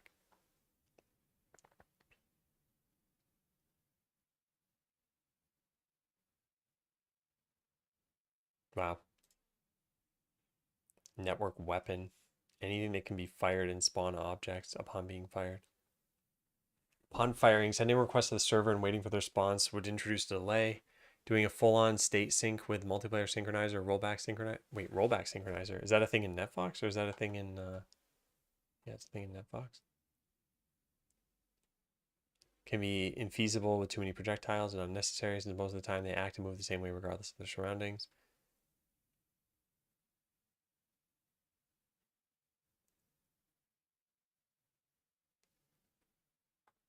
Ooh. Okay, well, then we have another choice after this, which is, do we use this library? And I mean, I guess we could at least start with this. We could look into what exists out there. To compensate for latency, it implements client-side prediction and server reconciliation. That's what we read about. Also refers to it as rollback. I guess the reconciliation is rollback. One use case is player movement. With client-side prediction, we don't need to wait for the server's response. For CSP, input is separated from player state. In practice, this means that there's a separate node with its own script that manages input. Job is to manage properties related to input, for example, which direction the player wants to move. These input properties must be updated based on player input. Hook into the network tick loops before tick loop signal to update input properties.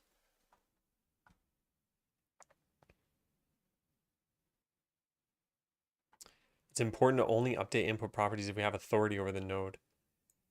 I see. Assume someone mentioned already. W4 Games is a for-profit company created by people who built Godot. They recently posted or published a post about open source option. Oh, wait a sec. I think I did read about this. Yeah, I did. I think this was more for the higher level multiplayer stuff. Yeah. Yeah. Someone had posted this a week or two ago. Well, I guess it could have been only a week ago. And I pointed out how there are all these double spaces in their text that they have on the screen. Yeah. I think this is for the higher level things though, like forming games, saving things, authenticating.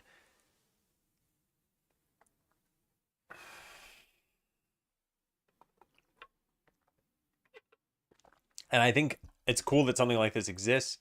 And I know Unity had something like this too, but we're not there yet.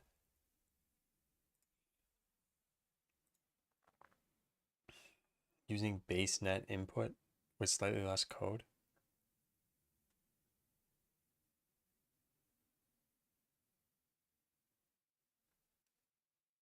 Oh, because you don't need before tick loop, you just have gather and you override it. Yeah. Applying movement. The other part of the equation is state. Use the same approach as you would with your character controller, with the game logic being implemented in rollback tick instead of process or physics process.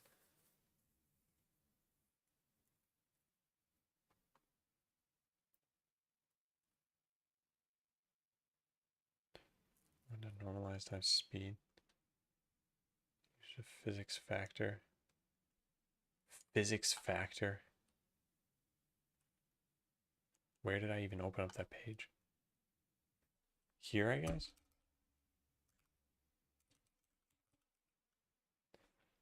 Godot's move and slide uses velocity, which is in meters per second. The method assumes a delta time based on what kind of frame is being run.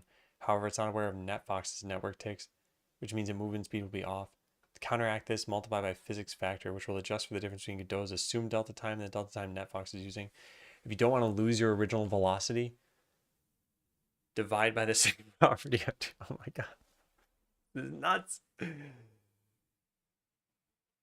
Hey, Krasner. Yeah, Krasner's only saying hi to Mega Science and me. That's it. Nobody else. I definitely want to test this out. I also want to figure out what other libraries exist for something like this. And part of the reason why is because I'm pretty sure this is being updated like daily still. Where's their GitHub? Here it is. Well, maybe not daily, but 3 days ago they updated something in here.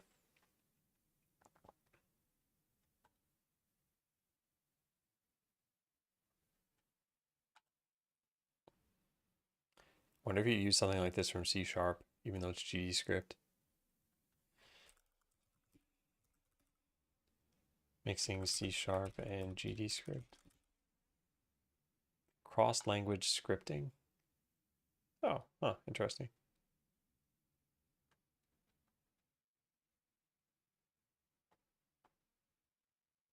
Yeah, interesting. I didn't know you could do that. Cosmic rays. What is it? Super Mario 64?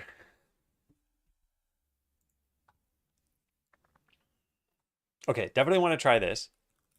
Godot networking library for client-side prediction.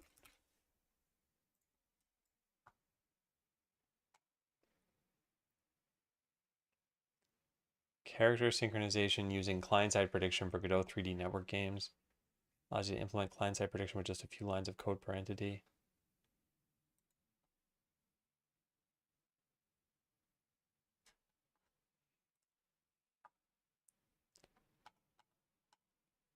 What is this one? Authoritative server networking library for Godot.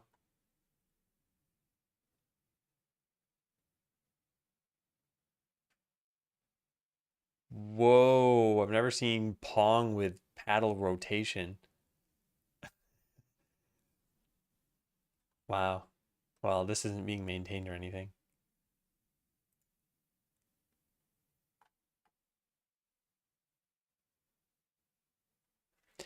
So I wonder how most people do this. Like if you just use multiplayer synchronizer. Okay, oh, man.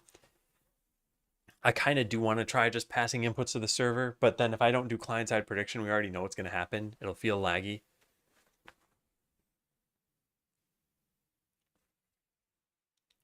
I'm also developing a headache.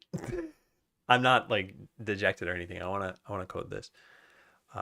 Last night I was trying to sleep and the cat kept sleeping on my legs. And like I don't mind that when I'm awake. When I'm trying to sleep, I toss and turn a lot, and then I can't really toss and turn with the cat on me. So I kept trying to like move her off of me, but she's like liquid, and she just kept readjusting herself to whatever movements I made. And I was like, please stop, cat. And I tried to get her to go somewhere else. She just wouldn't. So my sleep was not very good last night. She is absolutely adorable, but I need to get her to sleep somewhere else. Do I have a picture?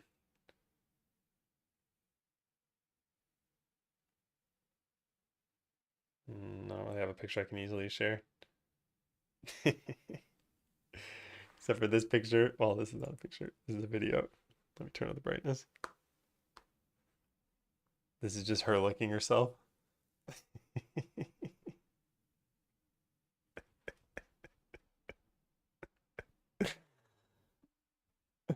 Move them up to your hip. That's how I fix it. And I have them by my hip. I have room to flip. Trade cats. No, I love my cat. I just need to get her to sleep in a different spot.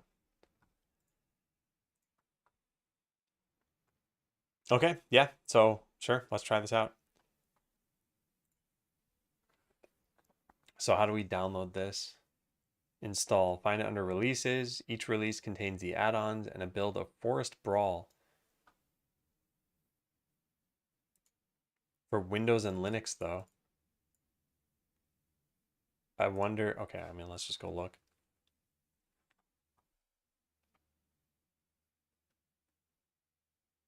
I guess I want this one.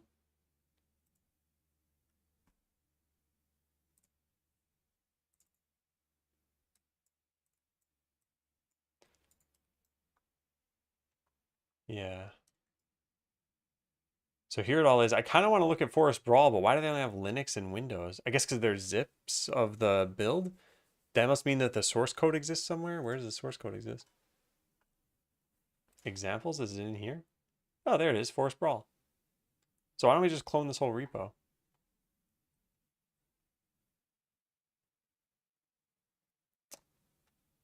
Try your game online with NoRay. A free-to-use instance is hosted here. Same instance used by Forest Brawl. How do you just play this game? I want to see what this game is.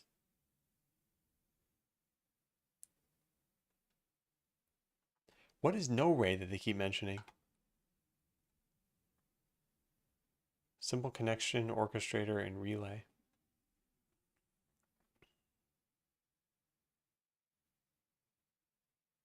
NoRay can help with NAT punch through. Oh, I see.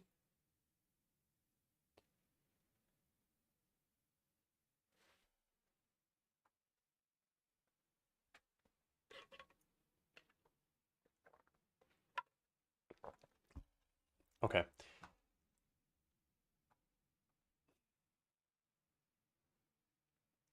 Okay, so we should try this out because I guess if this does things well, then we have the source code to it. How does this work? WSD, jump, aim, and fire.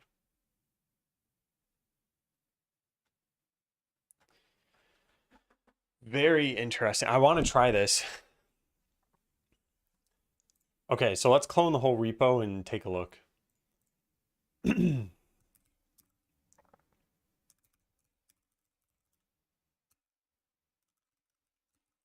NetFox. I'll just open this whole thing up. Develop it. Thanks for subbing. Congrats on making it to one whole year.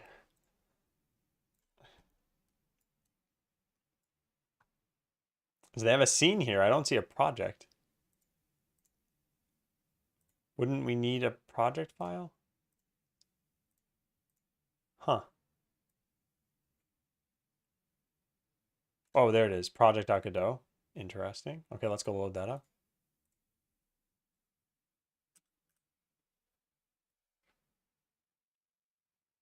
It was, though? What is that in response to?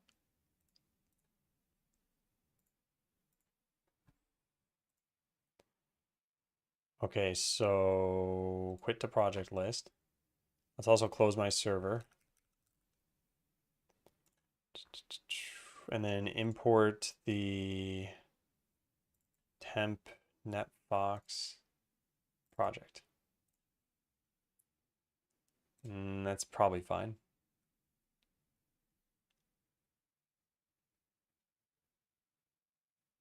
It says failed to load a bunch of scripts. That's not good. How could there be parse errors between 4.1 and 4.2? Wow, this looks awesome.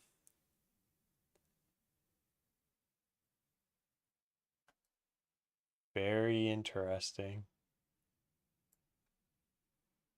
Oh, tough. Oh. I was like, did I forget what I said? Let's see if we can just play this. What happens here? Does it work? Okay, I mean, it looks like it's working. Let's try loading up 2 of these instances.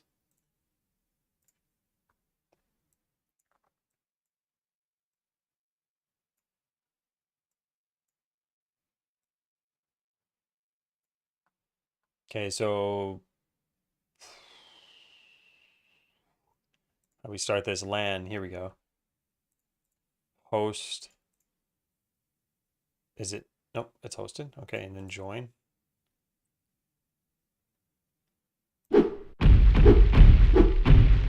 Does WASD work? Yeah, it does. I can't really easily use that, can I?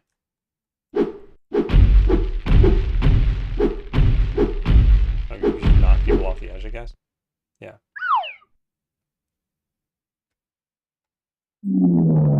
What does this do?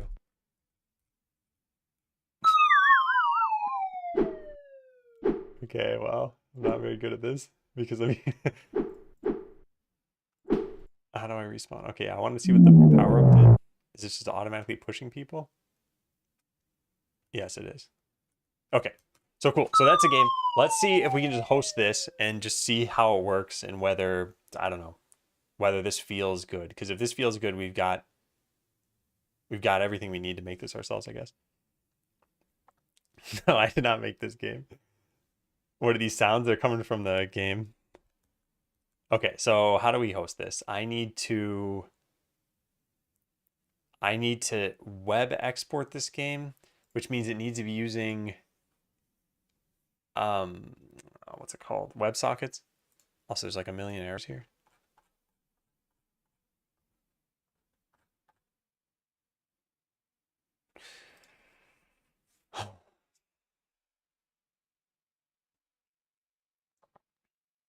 So, what do they use for multiplayer? Examples, Forest Brawl. What do we search for here? I guess server. Interesting. What did I do? Website multiplayer peer. That's what I want to find. Multiplayer peer. They don't have any references to one. I wonder if it's something that you can customize then. Uh-oh, I see eNet here. Uh-oh. Can you not specify a WebSocket? Oh wait, the S is supposed to be capitalized. We'll just do this. They don't have any WebSocket stuff. It shouldn't be a problem. Yeah. But that means we need to convert it. Or we use this, I guess. But I wanted to make this a web client to see how this would work. Oh man. Okay, well, I think I take another break and then I think we try this out. Yeah, I think what we need to do is just get Forest Brawl working. Get Forest Brawl online and see if it feels good as a game. Because we have the code and the underlying library. So we should be able to make something like it if we want. Also, I'm going to write down a conclusion for myself. As long as I understand the concepts of client-side prediction and server reconciliation, then I don't think it's important to code it myself. I'm not making the game engine after all. Wink. Okay. Let's take a break. This has been intense, but this has been pretty good. I'm happy we're looking into this stuff. Is it jump time? It's jump time.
Hey again, everybody, close the game. So yeah, let's try to get this online. In order to do that, we need to change their networking. How am I going to do this? So right now when we hit play, let's just have it spawn one instance. We have settings, which I don't care about. LAN. Yeah, so address and port. I want to change these.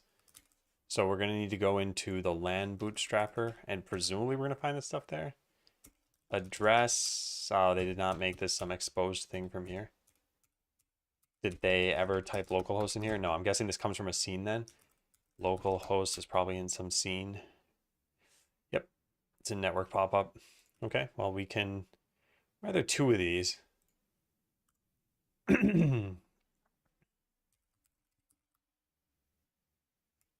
This is in UI/network pop-up LAN address row.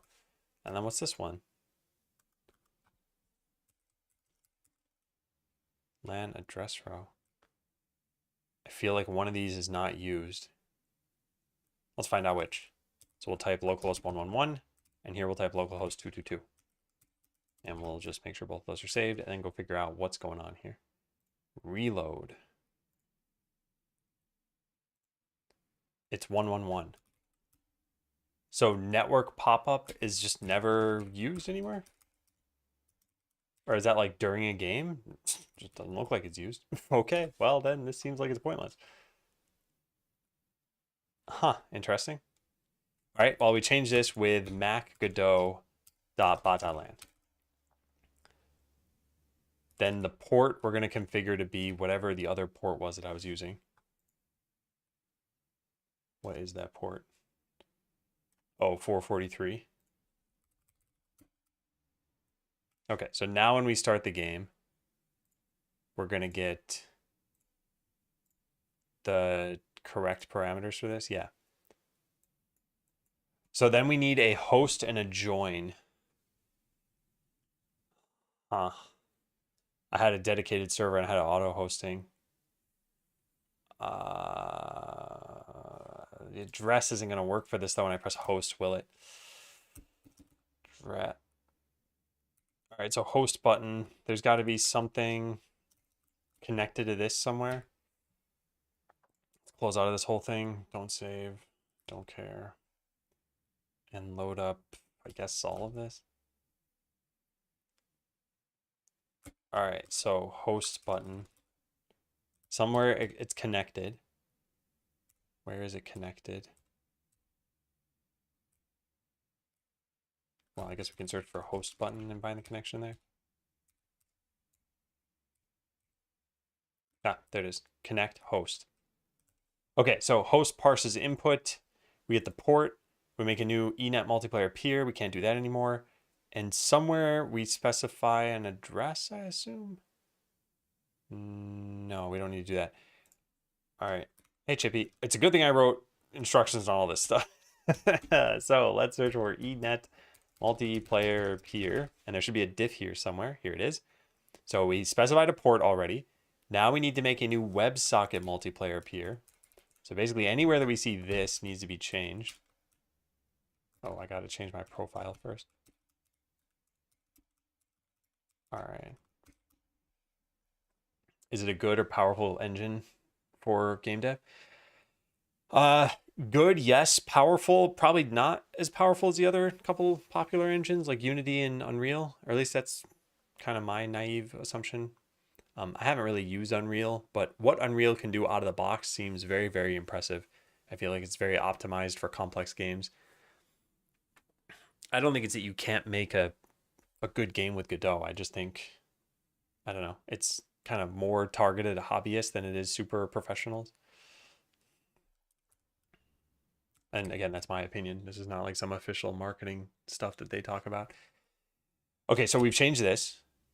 Now when we create a server, there's no port and max connections. Where's that? We don't even specify the max connection, so we're good there. And then we create a client with the address and port. That needs to change too. There's one other thing that's probably going to need to change though, and I don't know where that is. But I guess we'll figure it out. So yeah. peer.create client. So where's create client? Right here.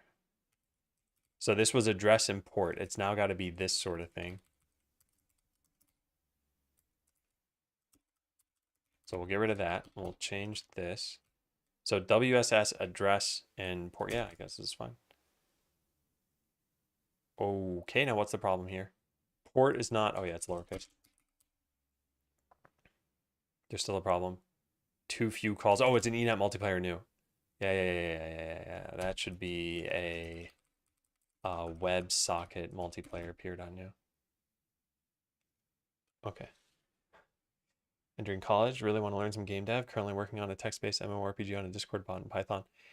Yeah, I think if you want to learn game dev, I think Godot is great for that. It's not like you can't learn it through making a text RPG, but I think then you're probably more so doing the sort of game design part than the game dev part.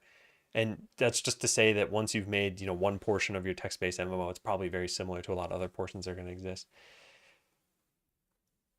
Is there a new engine that makes heavy use of ChatGPT in the working? I doubt an engine probably would, but you as a developer could always use ChatGPT. Because if an engine were to do that, they'd probably need a partnership with OpenAI, for example. And I don't know. I don't know if they'd want to broker a deal like that. And then they'd be locked into that platform as opposed to you allowing for any number of AI agents. I think we're just good here. Let's go try it. This would be great if this just worked. And then we just have a couple of other things to do, which might make it a lot harder, but let's see. So I go to LAN, I click host. I go to here and I click join. This might actually work because no, it won't work. Give me a second, I can make it work. Save. Okay, now we hit join. Does it work? Failed to connect. Because Mac Godot. Oh, it's not even called Mac Godot. It's called Mac Godot Game. Join. Did it work? Neat. Man, I'm super excited. If we can get this stuff to work, we could actually like make a game with this. That'd be so much fun. All right, but we're not there yet. Now we need to go change. Oops, I'm in the wrong window. We need to go change Mac Godot to Mac Godot Game. And then we need to web export this. So of all the things, this might be the hardest. We can't do things that way, right? Don't we need to install? No, wait. Maybe we don't. Let's try. Add web. Export path. Where do I always export this stuff? Dist? Let's just see what I did for the other game. I guess we can just check over here. RG dist. Yeah, dist/index. Dist/index.html. Okay, now we click export and hope that this works. That didn't work. We need to make a dist folder first.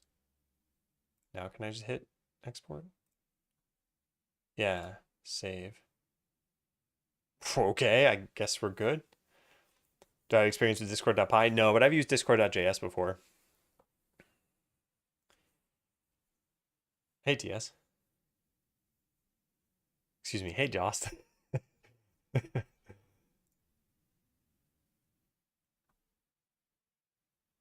Right. So now we need to host this and then we're just good. So we need to take this host.py, cp host.py over to here.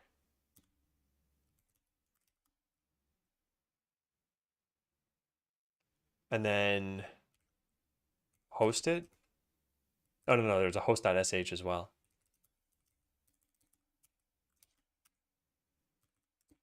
So this starts this starts this. That shouldn't have happened. It definitely shouldn't have happened. Oh, I probably hard coded something in here. Host.sh. No, host.py. Is there a path up here that's hard coded? I bet there is. I don't even see anything here.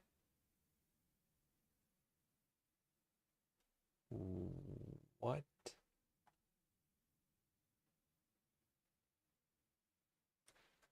Yeah, wait, what? I pass in a, yeah, dist. Is there no dist folder here? There is. And there's an index.html there.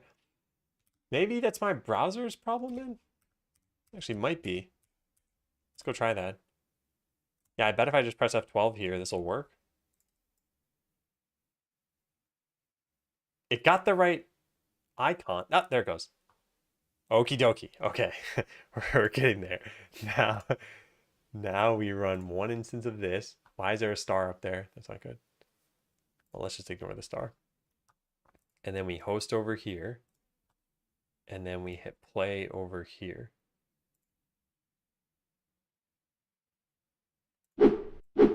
Okay. Now we go to Godot.bat.land. Okay, so I want everyone to try this out. Try joining this game. You have to click LAN and then join. And I'll see if it's working on my version over here. Although I guess I can't see where everybody else is in the world. Can I even see who's joined? Is there like a tab key or F1 or something? Okay, well, I don't know. I don't know if anyone else is even going to be in the game. Oh, someone's throwing something at me. So then they must be. Wait.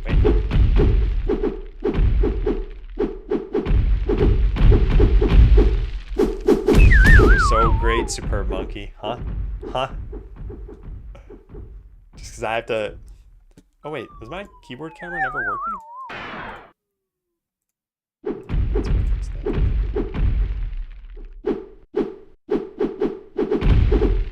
Okay.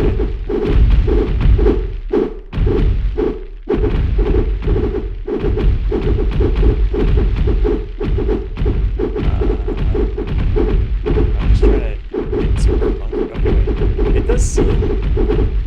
It seems like the explosions aren't really working. Yeah, like I saw many bombs explode on that person. It's loud. Sorry. You can turn that down. Let me just turn it off. Completely crashed your browser.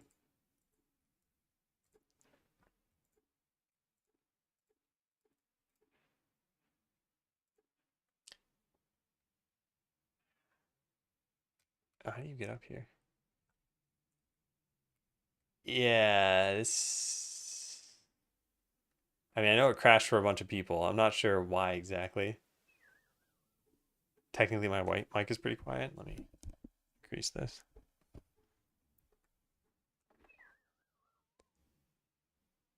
Oh, it crashed for me too. Invalid type in function register hit. Well, that's too bad. I wonder if everyone hit the same problem. Can't reconcile states.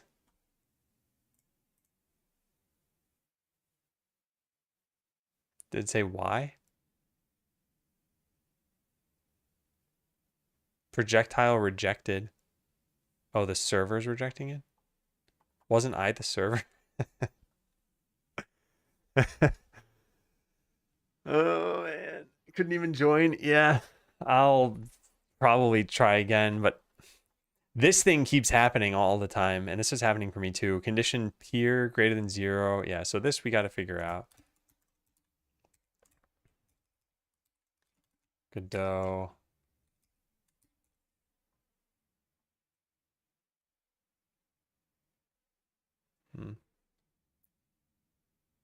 How do you throw things? You left click. Or I guess press control maybe. Then it turned black and showed a more traditional circle spinner and crashed. Trying to check if client is synced from another client. Yeah. I don't know. I don't know about this stuff. What's the issue I'm even having? Peer greater than 0? Jeez. Maybe this would work better if it wasn't a web game. Time for early access. Brutal. Reconnect replication issue. I wonder if there even is a synchronizer in here at all. Synchronizer. There isn't a multiplayer synchronizer as far as I can tell. I think they just use their own. Yeah, these are just MD files. This one has a multiplayer synchronizer. And it's just for configurations, and then the power-ups do too. I guess for things that don't need to be, that don't really move, I guess having a synchronizer makes sense. Oh wait, but the player has one too. What is that for? Scene replication config?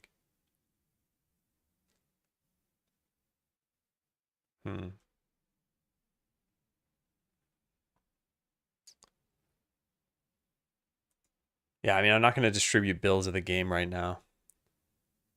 So I guess we'd have to deal with the web export stuff. And it didn't look like it was all that responsive, to be honest. Like I was hitting people with bombs and it wasn't doing anything, but it might have been that everything was just crashing. And I don't know what to do about this. I don't even see this in the issues.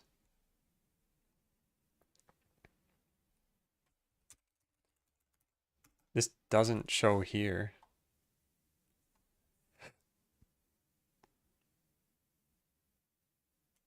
Lead to errors on the server when a client disconnects. Ah, this is it.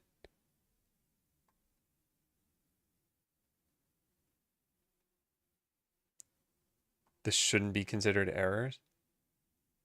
Everyone's getting this error.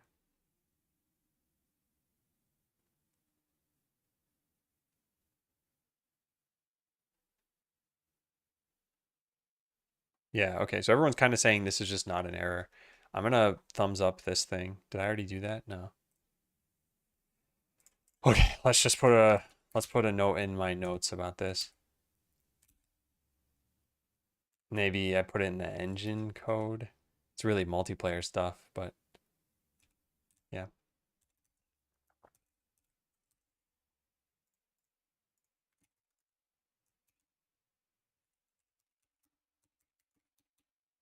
All right, so what is the error that I'm seeing print out?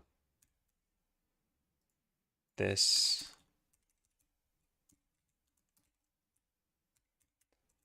Full error. And then we'll just put a quick link to it here. What? What just happened? Did it not copy this? Copy. Paste. Okay, good. I don't know why that was weird.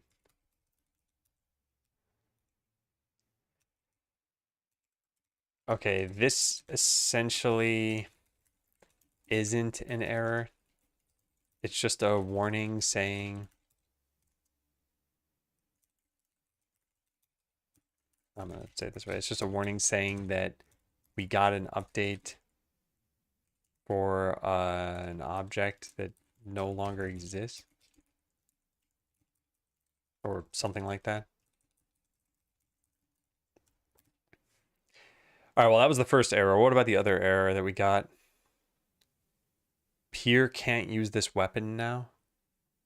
This is probably a reconciliation problem of you trying to use a weapon before you can. Probably the cooldown hasn't been met.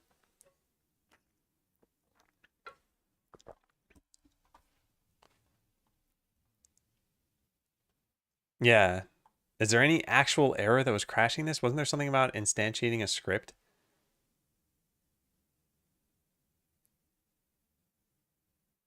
C9 equals state open. Node not found. This might be because those players disconnected. And then that's it. There is no error about a script not being able to be casted to something else. I don't know. I think this is... Oof.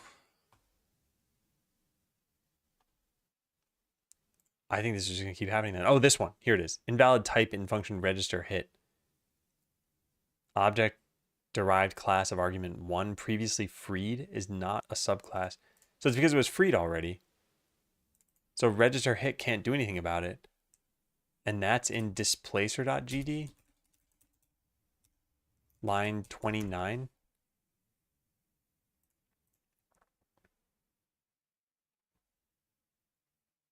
All right, and what are our parameters? Fired by? Maybe fired by no longer exists. I don't even see fired by. Fired by is null, yeah. So in this particular case, let's just put an and fired by not equal to null.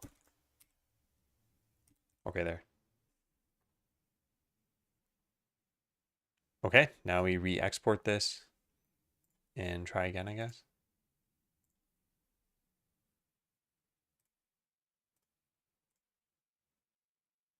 Actually, might as well export with debug. Why not? There. All right, now we go restart the server.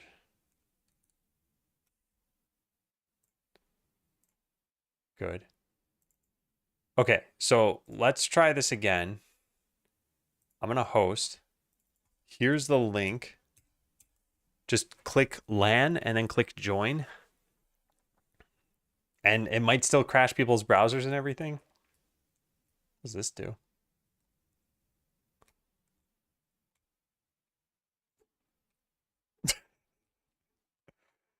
Such a cheater. Like it doesn't seem all that responsive.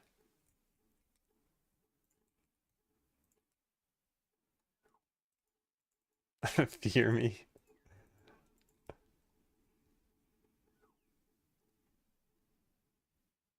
I don't know. I don't know if it's a WebSocket thing that's making this feel unresponsive. It's probably just the amount of bugs there are here. Can't even hit this person. You hit them in the air? Oh, now it's lagging.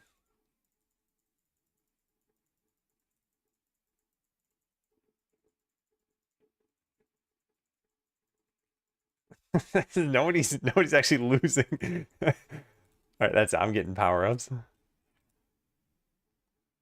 I don't know what this power-up even does.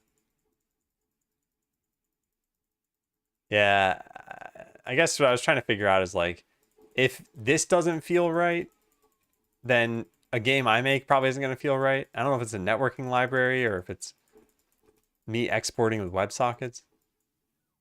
Like, no one's even going anywhere.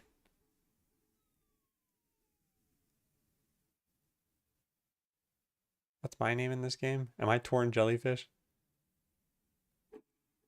Yes, I am.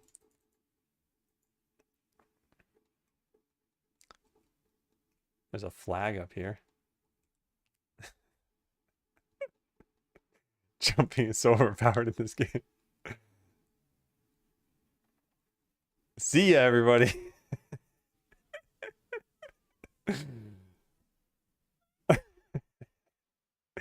I think there's probably a power up on that top island. Yeah, there is. All right, now I can push people just by being close to them.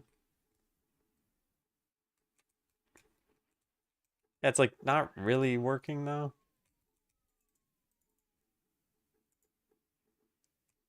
I don't know. I don't know what to do.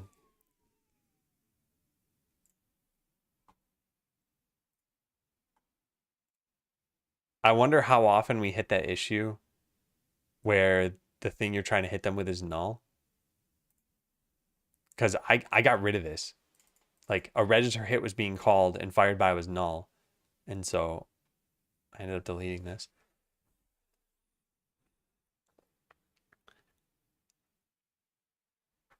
All right, well, unfortunately, this is somewhat inconclusive.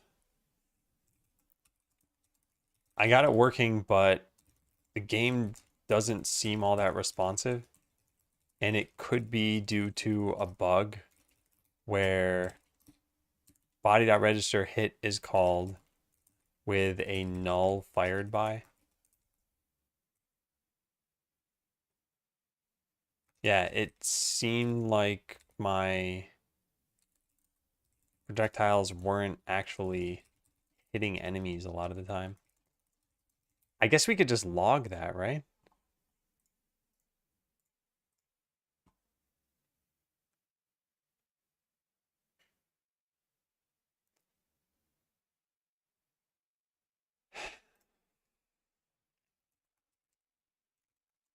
It's possible that this is due to using a web export.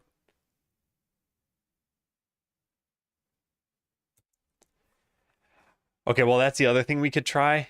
We could try hosting this without the web export, but then everyone needs to go download a build of the game. And there's only Windows and Linux. Oh, I guess I could make the Mac version and host it myself, but then I need to have people unquarantine and approve it. I don't know.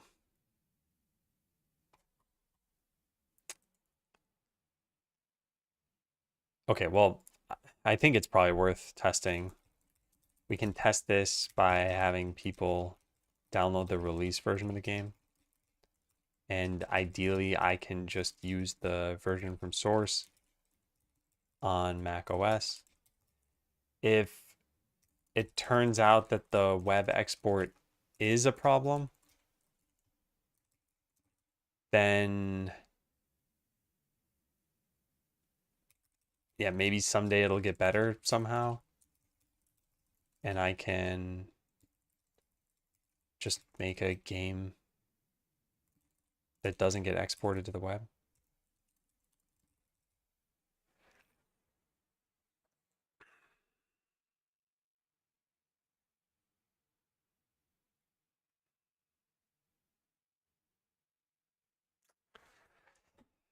Okay, let's try it. There's no reason that we should just be guessing about this stuff. I'll make a new one of these and we'll just say make their new NetFox for testing non-web export. I know it's a ridiculous name. And then we'll clone in here, go into that NetFox directory, close out of this version of Godot, make sure we cut out this thing too, and then go launch that. How do we do that? Open, oh wait. We gotta open Godot, but we need to know that it's not this one that we want. So we need to remove this and import the new one.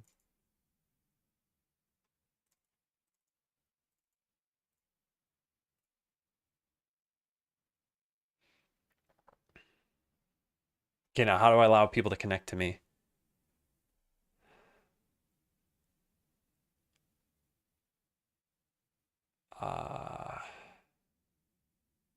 This is UDP. Oh, I can't. Right, I can't. There's one thing we could do, and that's we could use this no-ray thing that they have. There's a no-ray host. I guess I hit host here, but then what? Target host, host OID? I don't know what that is. Oh, I have to type something in here? I have no idea what's going on. Connect? Oh, interesting. I got an ID. And then I need to share this with people. No way, Jose. Whoa, Resfriado, welcome back. I don't know why I chose now either. I feel like I was rolling my R's just a week ago or something. Yeah, thanks for the resub. 2.5 years. Is that every Juan? Why, yes, it is every Juan. Thank you too for the resub. Rolly J. No, that wasn't the agreement. Why you wouldn't feel special anymore? Doesn't work that way. EJ never made that agreement. Okay, so here's what we're gonna try, and maybe this works, maybe this doesn't work. I don't know, but we go to NetFox GitHub, and I need people to download if they have Windows or Linux. One of where is it? Wait, this isn't even the same NetFox. All right, whatever. I've got this open here. We'll just take this one. Yeah. Okay. So step one, go to that URL, download one of the Forest Brawl zips, run it, and specify this.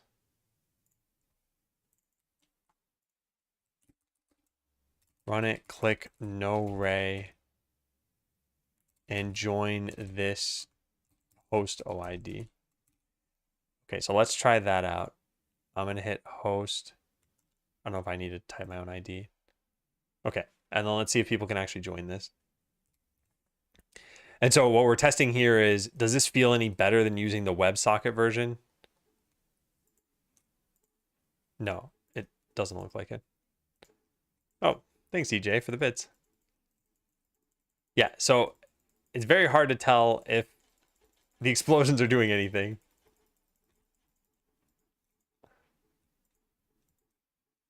Yeah, it's like that was a hit. That's a hit too. You know what it might be? It might not even be a networking bug. It might just be a game bug where you can push yourself out of the physics pushback somehow.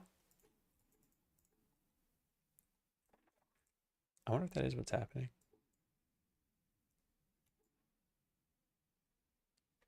It's like it just doesn't seem very responsive.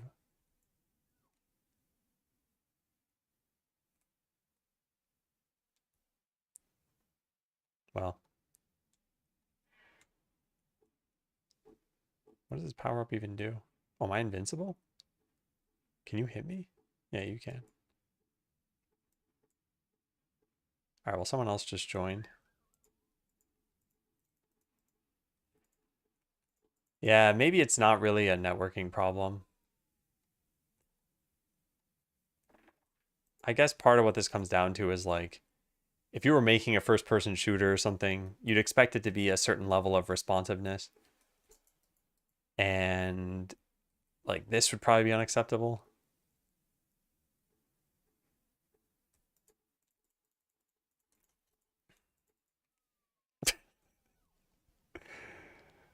Oh boy. I don't know. So maybe I guess if we plan any game, we should plan it around it not being kind of perfectly networked. Then how would we make a perfectly networked game? Also, does it synchronize spinning? If you just spin the mouse around, like, do you see me spinning? Wherever lazy cephalopod is, can you just try spinning? I want to see if that gets synchronized. Stop shooting me. Stop it. I'm trying to spin. All right. Are you spinning? Does it look as smooth as on my screen? You see me spin? Okay, yeah. The lag compensation is pretty bad if it has any at all. All right, well, the spinning and the movement, I mean, I think that at least looks fine. Mostly, it's kind of jittery. It's this thing. Is it like a movement thing? I don't even know what this power-up does. Oh, you can't have multiple power-ups? What a ripoff. Oh, yeah, I think that one makes you move faster. And this one makes you push other people back just by being near them. Goodbye. Goodbye. And then the last power-up is at the top.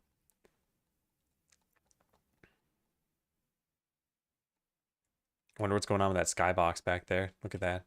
The cloud is like cut off by something.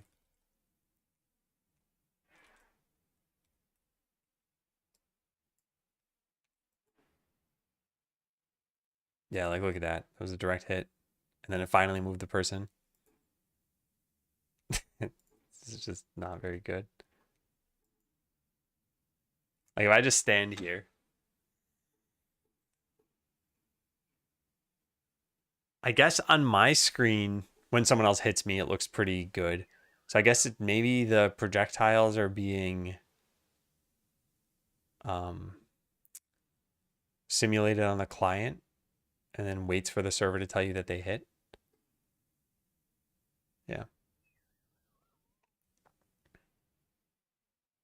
Can't even figure out how to connect.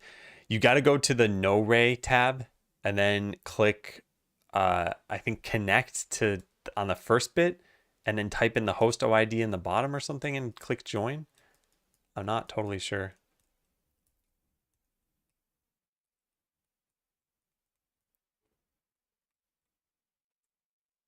Saw my shadow in the cloud. Oh, is that what's doing that?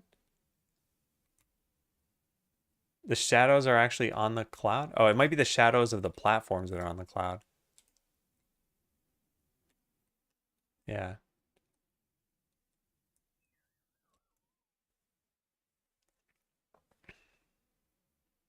Done that, still goes nowhere. Interesting.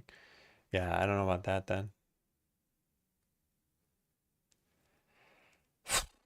Well,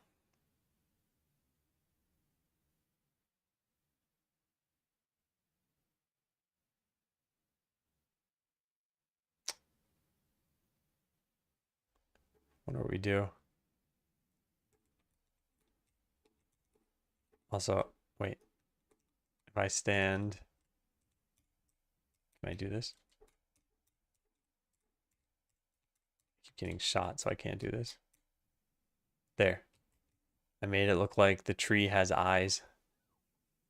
Just ignore this part. Yeah, all right. I'm definitely torn. So it didn't seem like the non-web version was any better. I think the projectiles are being predicted on the client.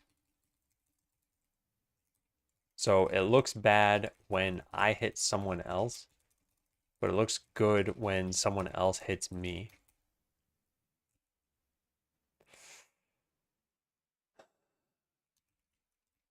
Problem is that the game doesn't feel right. And I don't know if I could do a better job at it. I wonder if they wrote anything else, though, about Forest Brawl.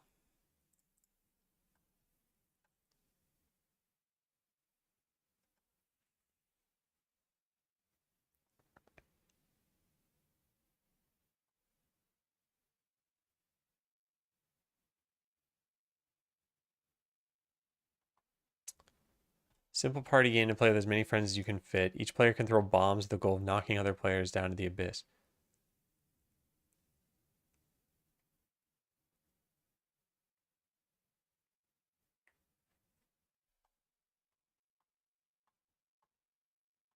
Hmm.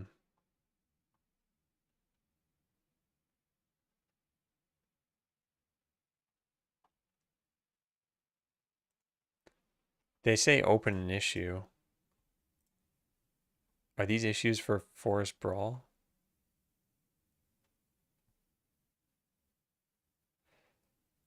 No.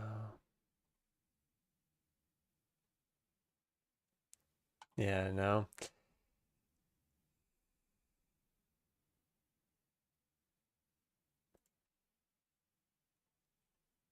They have a bunch of closed issues.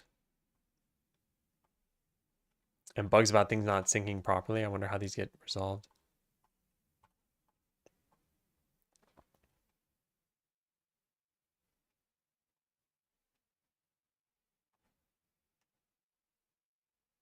Well. All right, where do we go from here? I guess that's the real question. Like, I learned a lot about Godot multiplayer. I eventually want to make a multiplayer game, but I don't feel like I'm equipped to do that yet.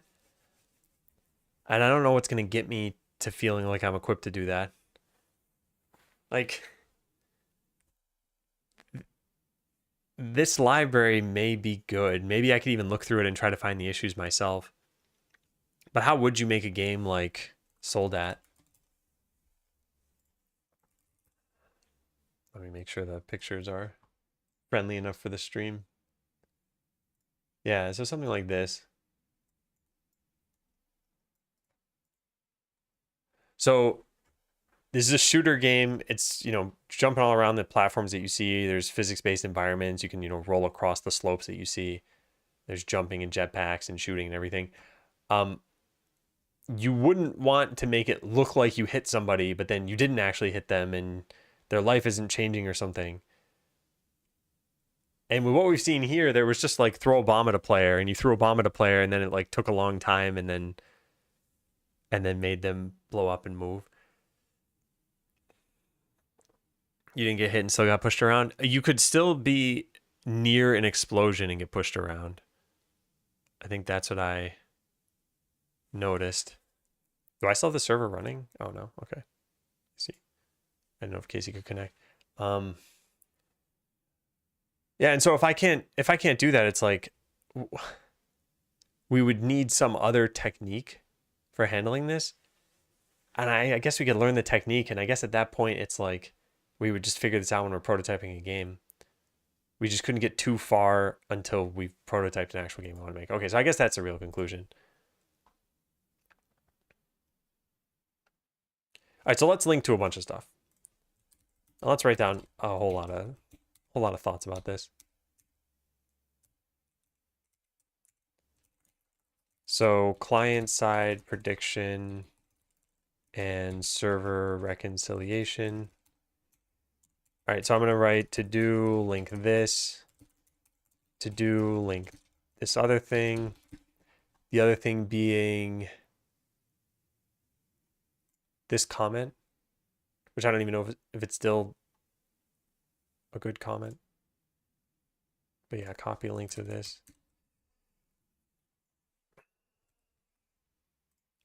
And then somewhere in this link, they have a link to, well, I guess the docs. And the docs talk about client-side reconciliation. See the docs. Click this. I never read the thing about rollbacks. But yeah. So on its own, Godot doesn't handle client-side prediction or server reconciliation. Read more about what those are and why they're needed here. You can use a library like NetFox for this. That's this link.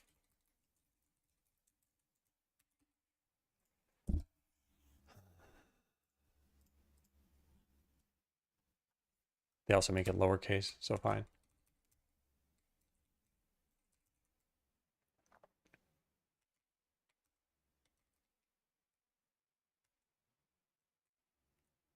Yeah, however,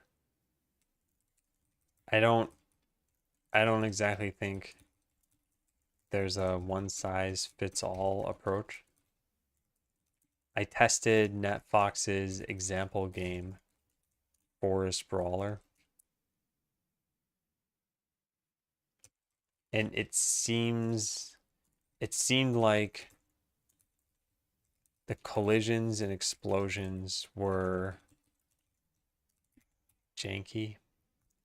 I tested both with a web export, for which I had to modify the code myself, and with the pre-built versions of the games they had, using No-Ray.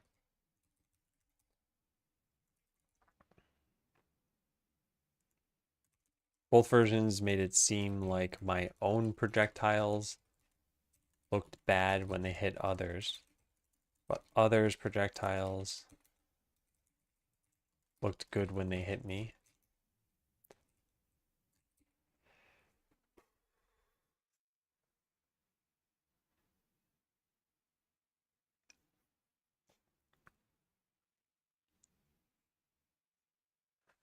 And then I want to put this somewhere too.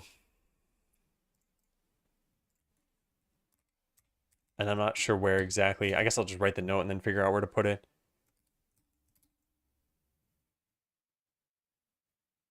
So yeah, at least back at the end of 2022, the recommendation was to synchronize, was to have the server be the authority on player positions. And I already wrote about this, I think. Yeah, synchronizing physics. The server simulate physics and synchronize the position and rotation all the time to all clients.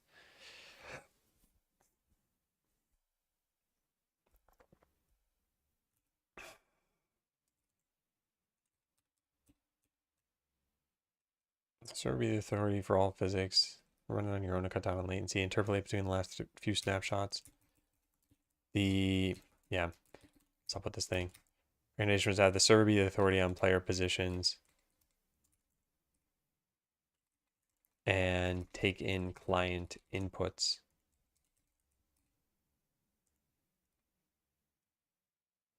Yeah. Then you would need client-side prediction to cut down on the input latency. Okay, so I think the overall conclusion is, or maybe are, I've learned a lot about how this all works. I don't feel confident enough to make a good game with this. And if I were to try to do that, I think I would need to prototype the game we make sure the core mechanics work well before proceeding. One of the best docs to read when you start digging in lag compensation is from Valve. I think I might have seen these a long time ago, although thank you for linking them, Mike. I should probably at least store them in my notes.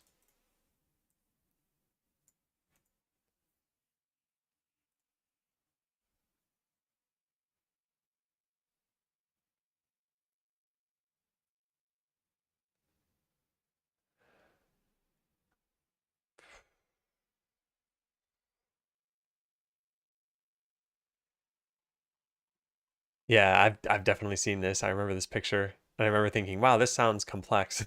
How would you do this in an actual on an actual server and make sure that you know who is where and what might have been hit?"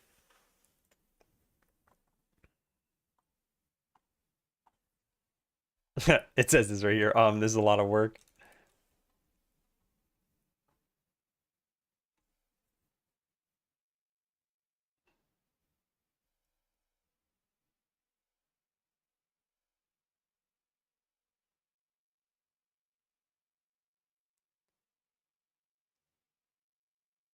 Yeah, actually, this is another thing to consider, which is the whole like just trust clients. And like I said, you can trust clients in cases where you there's nothing really on the line. Like they said here, military simulation. You are all working for the government, and why should you cheat in a simulation like that? Or you're playing with your friends, and like, what advantage do you have by, hacking in 10,000 life when your friends only have 10 life? Well, I mean, I know the advantage you have, but like, wouldn't it be obvious if you did that? Yeah, make Applara. Yeah, I think maybe trying to implement something like this myself. I just I guess here's the actual concern. I don't really have a game in mind. So if I spend another like 2 weeks trying to get all this to work and figuring out all the issues and then I could say like, cool, I learned it, and then what?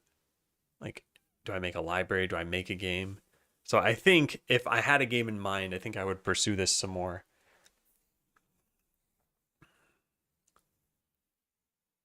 Yeah. And maybe I'll just copy these links here. Valve has some great articles on handling client-side prediction, lag compensation, etc. here. So what's this one called? Source multiplayer networking. It is the interpolation, input prediction, lag compensation, net graph. All right, and then what's this one? Latency compensating methods. Yeah, okay, I guess we'll just copy them both.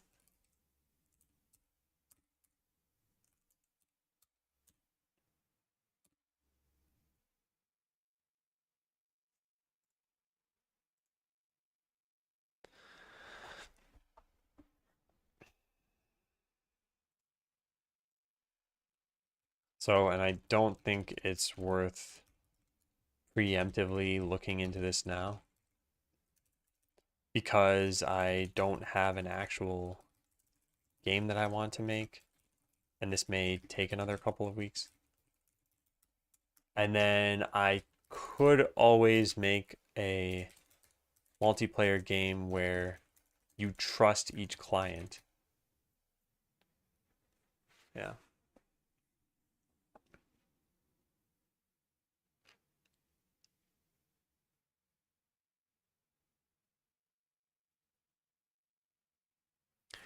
I think everything where it's a multiplayer game where you trust each client is, I guess I categorize it as either you're playing with friends No, it's pretty much always you're playing with friends.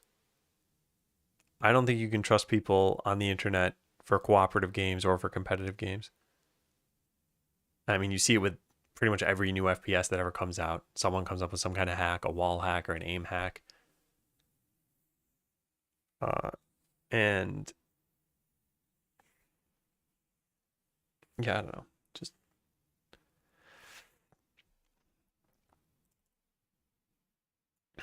I guess as long as I'm writing about Forest Brawl in here too.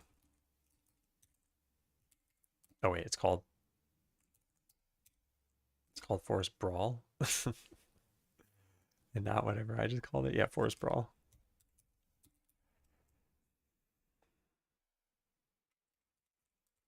And there was a bug with body hit being called with a null fired by body.register hit.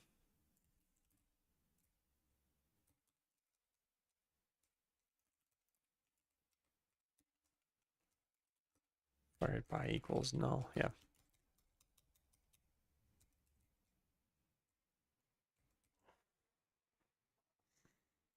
So I think what we generally do from here is figure out, like, do I want to continue on this path and then potentially try prototyping a multiplayer game that we actually know we want to make? There is no canceling an MPV. Thank you for the resub. You're just past the 3.5 year mark now. On the home stretch for 4. I mean, I'm like satisfied enough with these conclusions for now. I guess the part that doesn't sit well with me is it's like, if I wanted to just go make a Soldat clone, I don't feel like I'm equipped to do it. And I guess we'd have to go through things like this and really figure out like how exactly we're doing this. I don't know if Godot is part of what I feel might be shooting myself in the foot here. Like if I were to do the exact same thing with Unreal, what do they do for networking? And I assume for their networking, it's even more to learn. Yeah, it looks like they have, yeah, quite a lot going on here. Oh, I muted notification sounds. Yeah, thank you, Toulouse. Having an authoritative server, it's making it easier in a way since you don't have to replicate the client-side code and logic when you want to support cross-platform. Yeah, I guess I don't know. It's like if I didn't care about anything else, you could just have an authoritative server and just have it take in inputs and simulate everything and then just not worry about client-side prediction. And for some games, that's probably totally fine. Like if you were making, I don't know, Pokemon online, it probably doesn't really matter about client-side prediction. It's a turn-based game.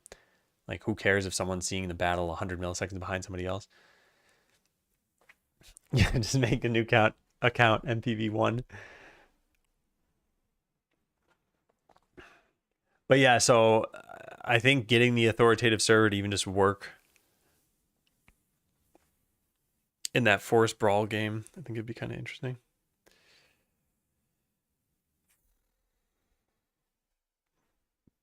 All right, well, let's finish wrapping this up. Excuse me.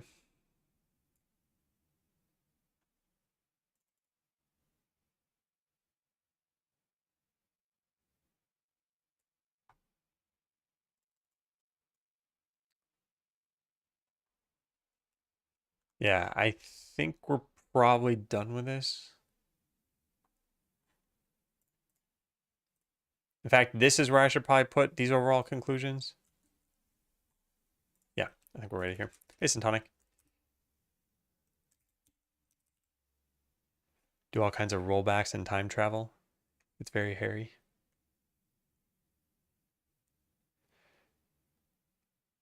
Yeah, and a lot of that is probably game specific too. So it's not like you're just learning one technique, you're kind of applying it to whatever game you might have. So update. I don't think I'm going to continue with this. Here are my thoughts after pursuing a lot of the tasks.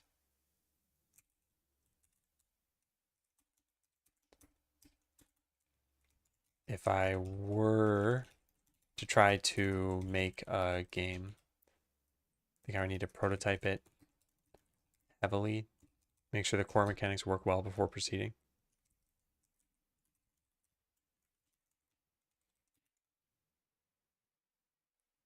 Yeah. And I could always make a multiplayer game where you trust each client. That way each client can essentially just be the authority. I never did figure out that whole can teleport thing not working.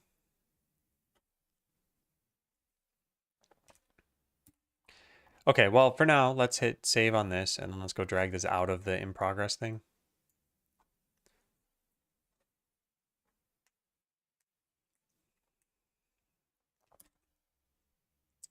There's one other thing I wanted to write. Oh yeah, the teleport stuff.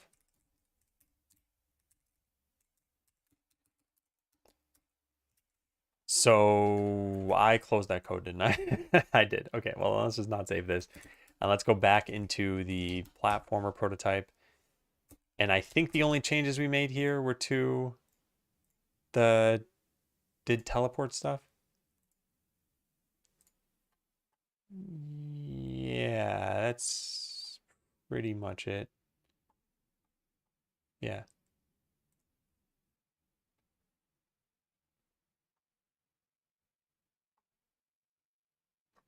This is a really good idea, by the way. So I want to kind of write this somewhere.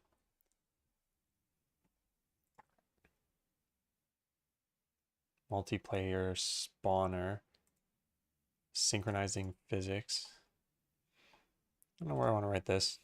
I'll just write, it's a good idea to color the current client's sprite different from everyone else's when prototyping. E.g. There we go.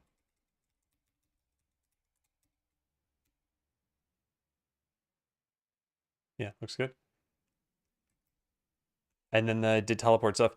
So the problem I had is that this wasn't always replicated, and I don't know what the issue was. So I'm just going to write this down somewhere. Troubleshooting multiplayer synchronizer doesn't always seem to replicate a value. Okay, so I never figured this out, but I had added in a did teleport boolean that I was having my synchronizer synchronize.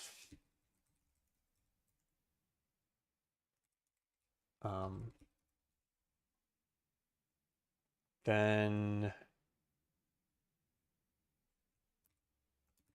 the authoritative client was definitely setting it correctly. But then the other client wasn't always getting that it was set to true. Is there something else? The only other thing I could kind of think about here. Okay, I didn't test this, and maybe I should test this. We set this to false right here. Is it possible there was a race condition where it somehow just gets set to true in the middle of us running code here? I wouldn't expect it to work that way. I know Godot can run multi-thread and that you need to turn threads off if you wanted to not use multiple threads.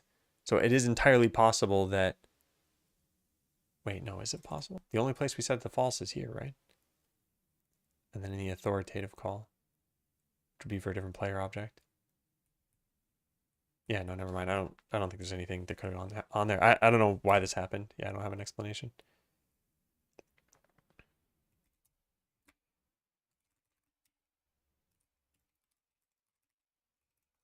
I don't know why this could happen. I was doing this with WebSockets over localhost, so there shouldn't have been any unreliability. I also don't know how there could be a race condition there. it just felt like the synchronizer wouldn't synchronize. Sending updated values or something, yeah.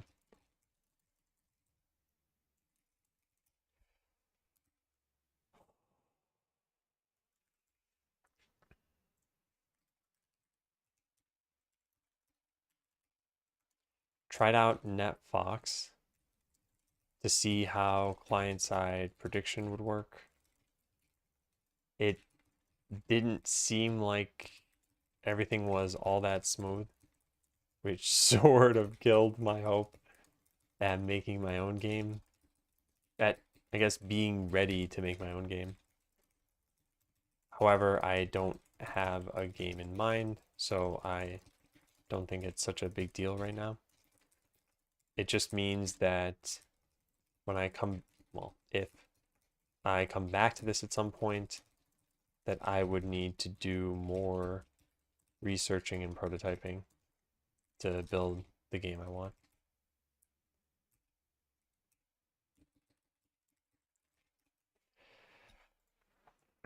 Well, then this throws one other thing for a loop, which is what am I doing this afternoon? Because I was thinking I would just continue along this path. Hey, Lord Void.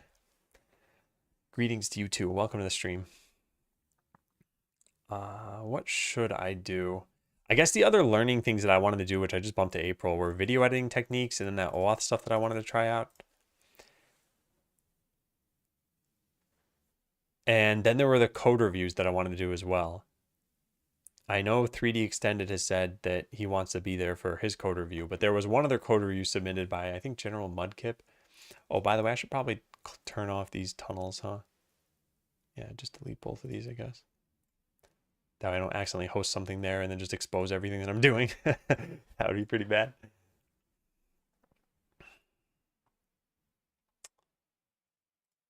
Yeah, so that's the only question. What should I do? I think...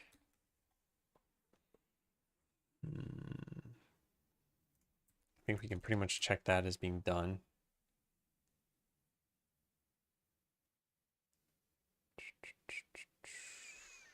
I mean, I think it would be one of these other learning content things, or we just tackle any sort of random tasks that I have here. There were a bunch of little things I wanted to try out.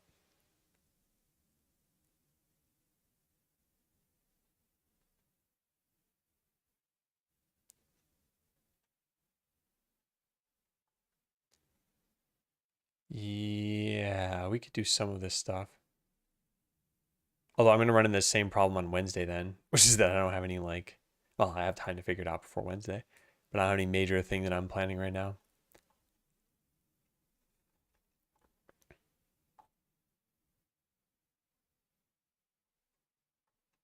Okay. Yeah, I think we'll do random tasks on this to-do list. E.g., okay, so this we're deleting. Let's turn the prototype into an actual game. We're not doing that. Yeah. Okay. I think that's fine. I think that's a plan for this afternoon. Yeah. The only other news for people who might not have seen it on Discord is that Thursdays are now no stream days. Probably going to try co-working on Discord. And I don't know what form this will take yet. All I'm thinking of for right now is that we all join a certain voice chat and everyone is muted. So there's basically no reason to be there. It's more like, hey, I'm part of this. And then we'll text chat with each other in the voice chat channel. Anyway, that's what I'm thinking of. And maybe this sucks, maybe this doesn't suck. I don't know. But I have a bunch of work that I want to do, and I think it's best to just like put my head down and do that work. And a lot of it, I know I've been talking about this a lot, but the organization course, I have been working on it. I haven't actually come up with the totality of the course, the video scripts that I want to do. And then, of course, I need to record at some point. That recording is going to take a hefty amount of time. But I'm looking forward to getting all that stuff done too. So yeah, oh, and then in the meantime, you know what else we can do? Yeah, random tasks and then do those. I don't know. Be like a hangout stream. Part hangout as well. Just want to see where that takes me. I don't know. Does anyone have any thoughts on the multiplayer stuff that I've been doing? Because there have been enough streams of that in the last how many weeks, right?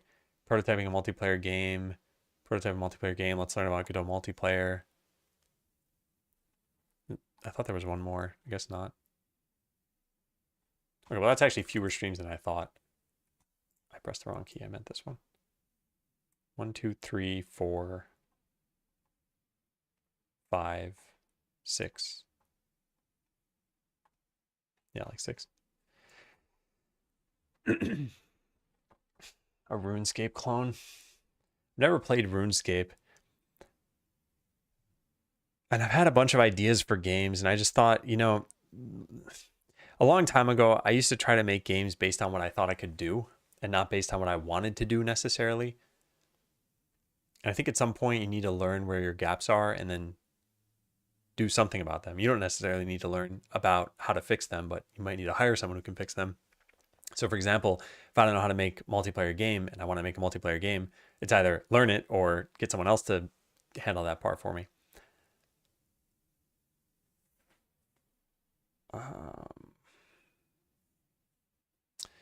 Yeah, and I don't know. I guess the other part of this is just like make something and you'll learn while you're doing it. I think those conclusions were pretty important.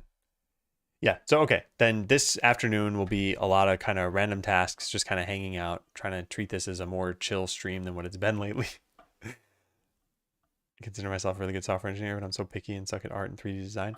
I think with some of this stuff, you can kind of work around it a little bit by finding pre-made assets. But that'll only take you so far. And then at some point, you're going to want your own custom stuff, but you won't have the art skills to do it because you use somebody else's. And that's why for Jump Royale, I'm glad that we just ended up taking artwork from Itch.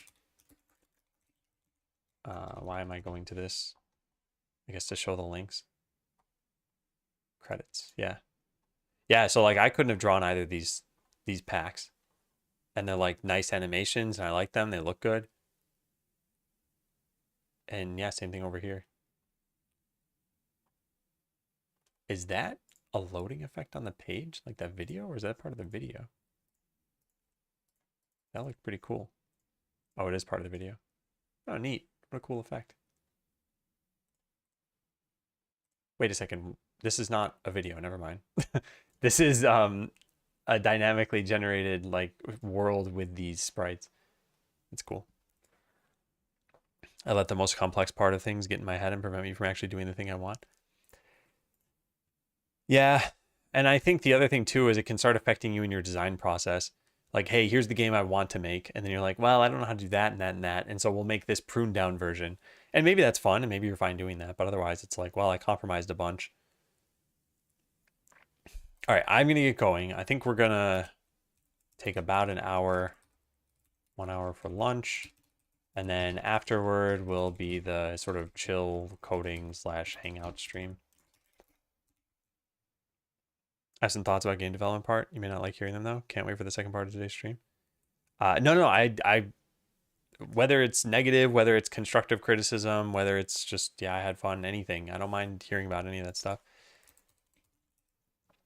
And that goes for any stream or anything I'm doing. I welcome feedback. I try to act on it when I can. I try to at least understand how people feel about things. And it's always helpful, even if sometimes it hurts to hear it. Yeah. Okay, I'm gonna get going. I'll see you all in about an hour. Thank you for watching. Take care. Bye.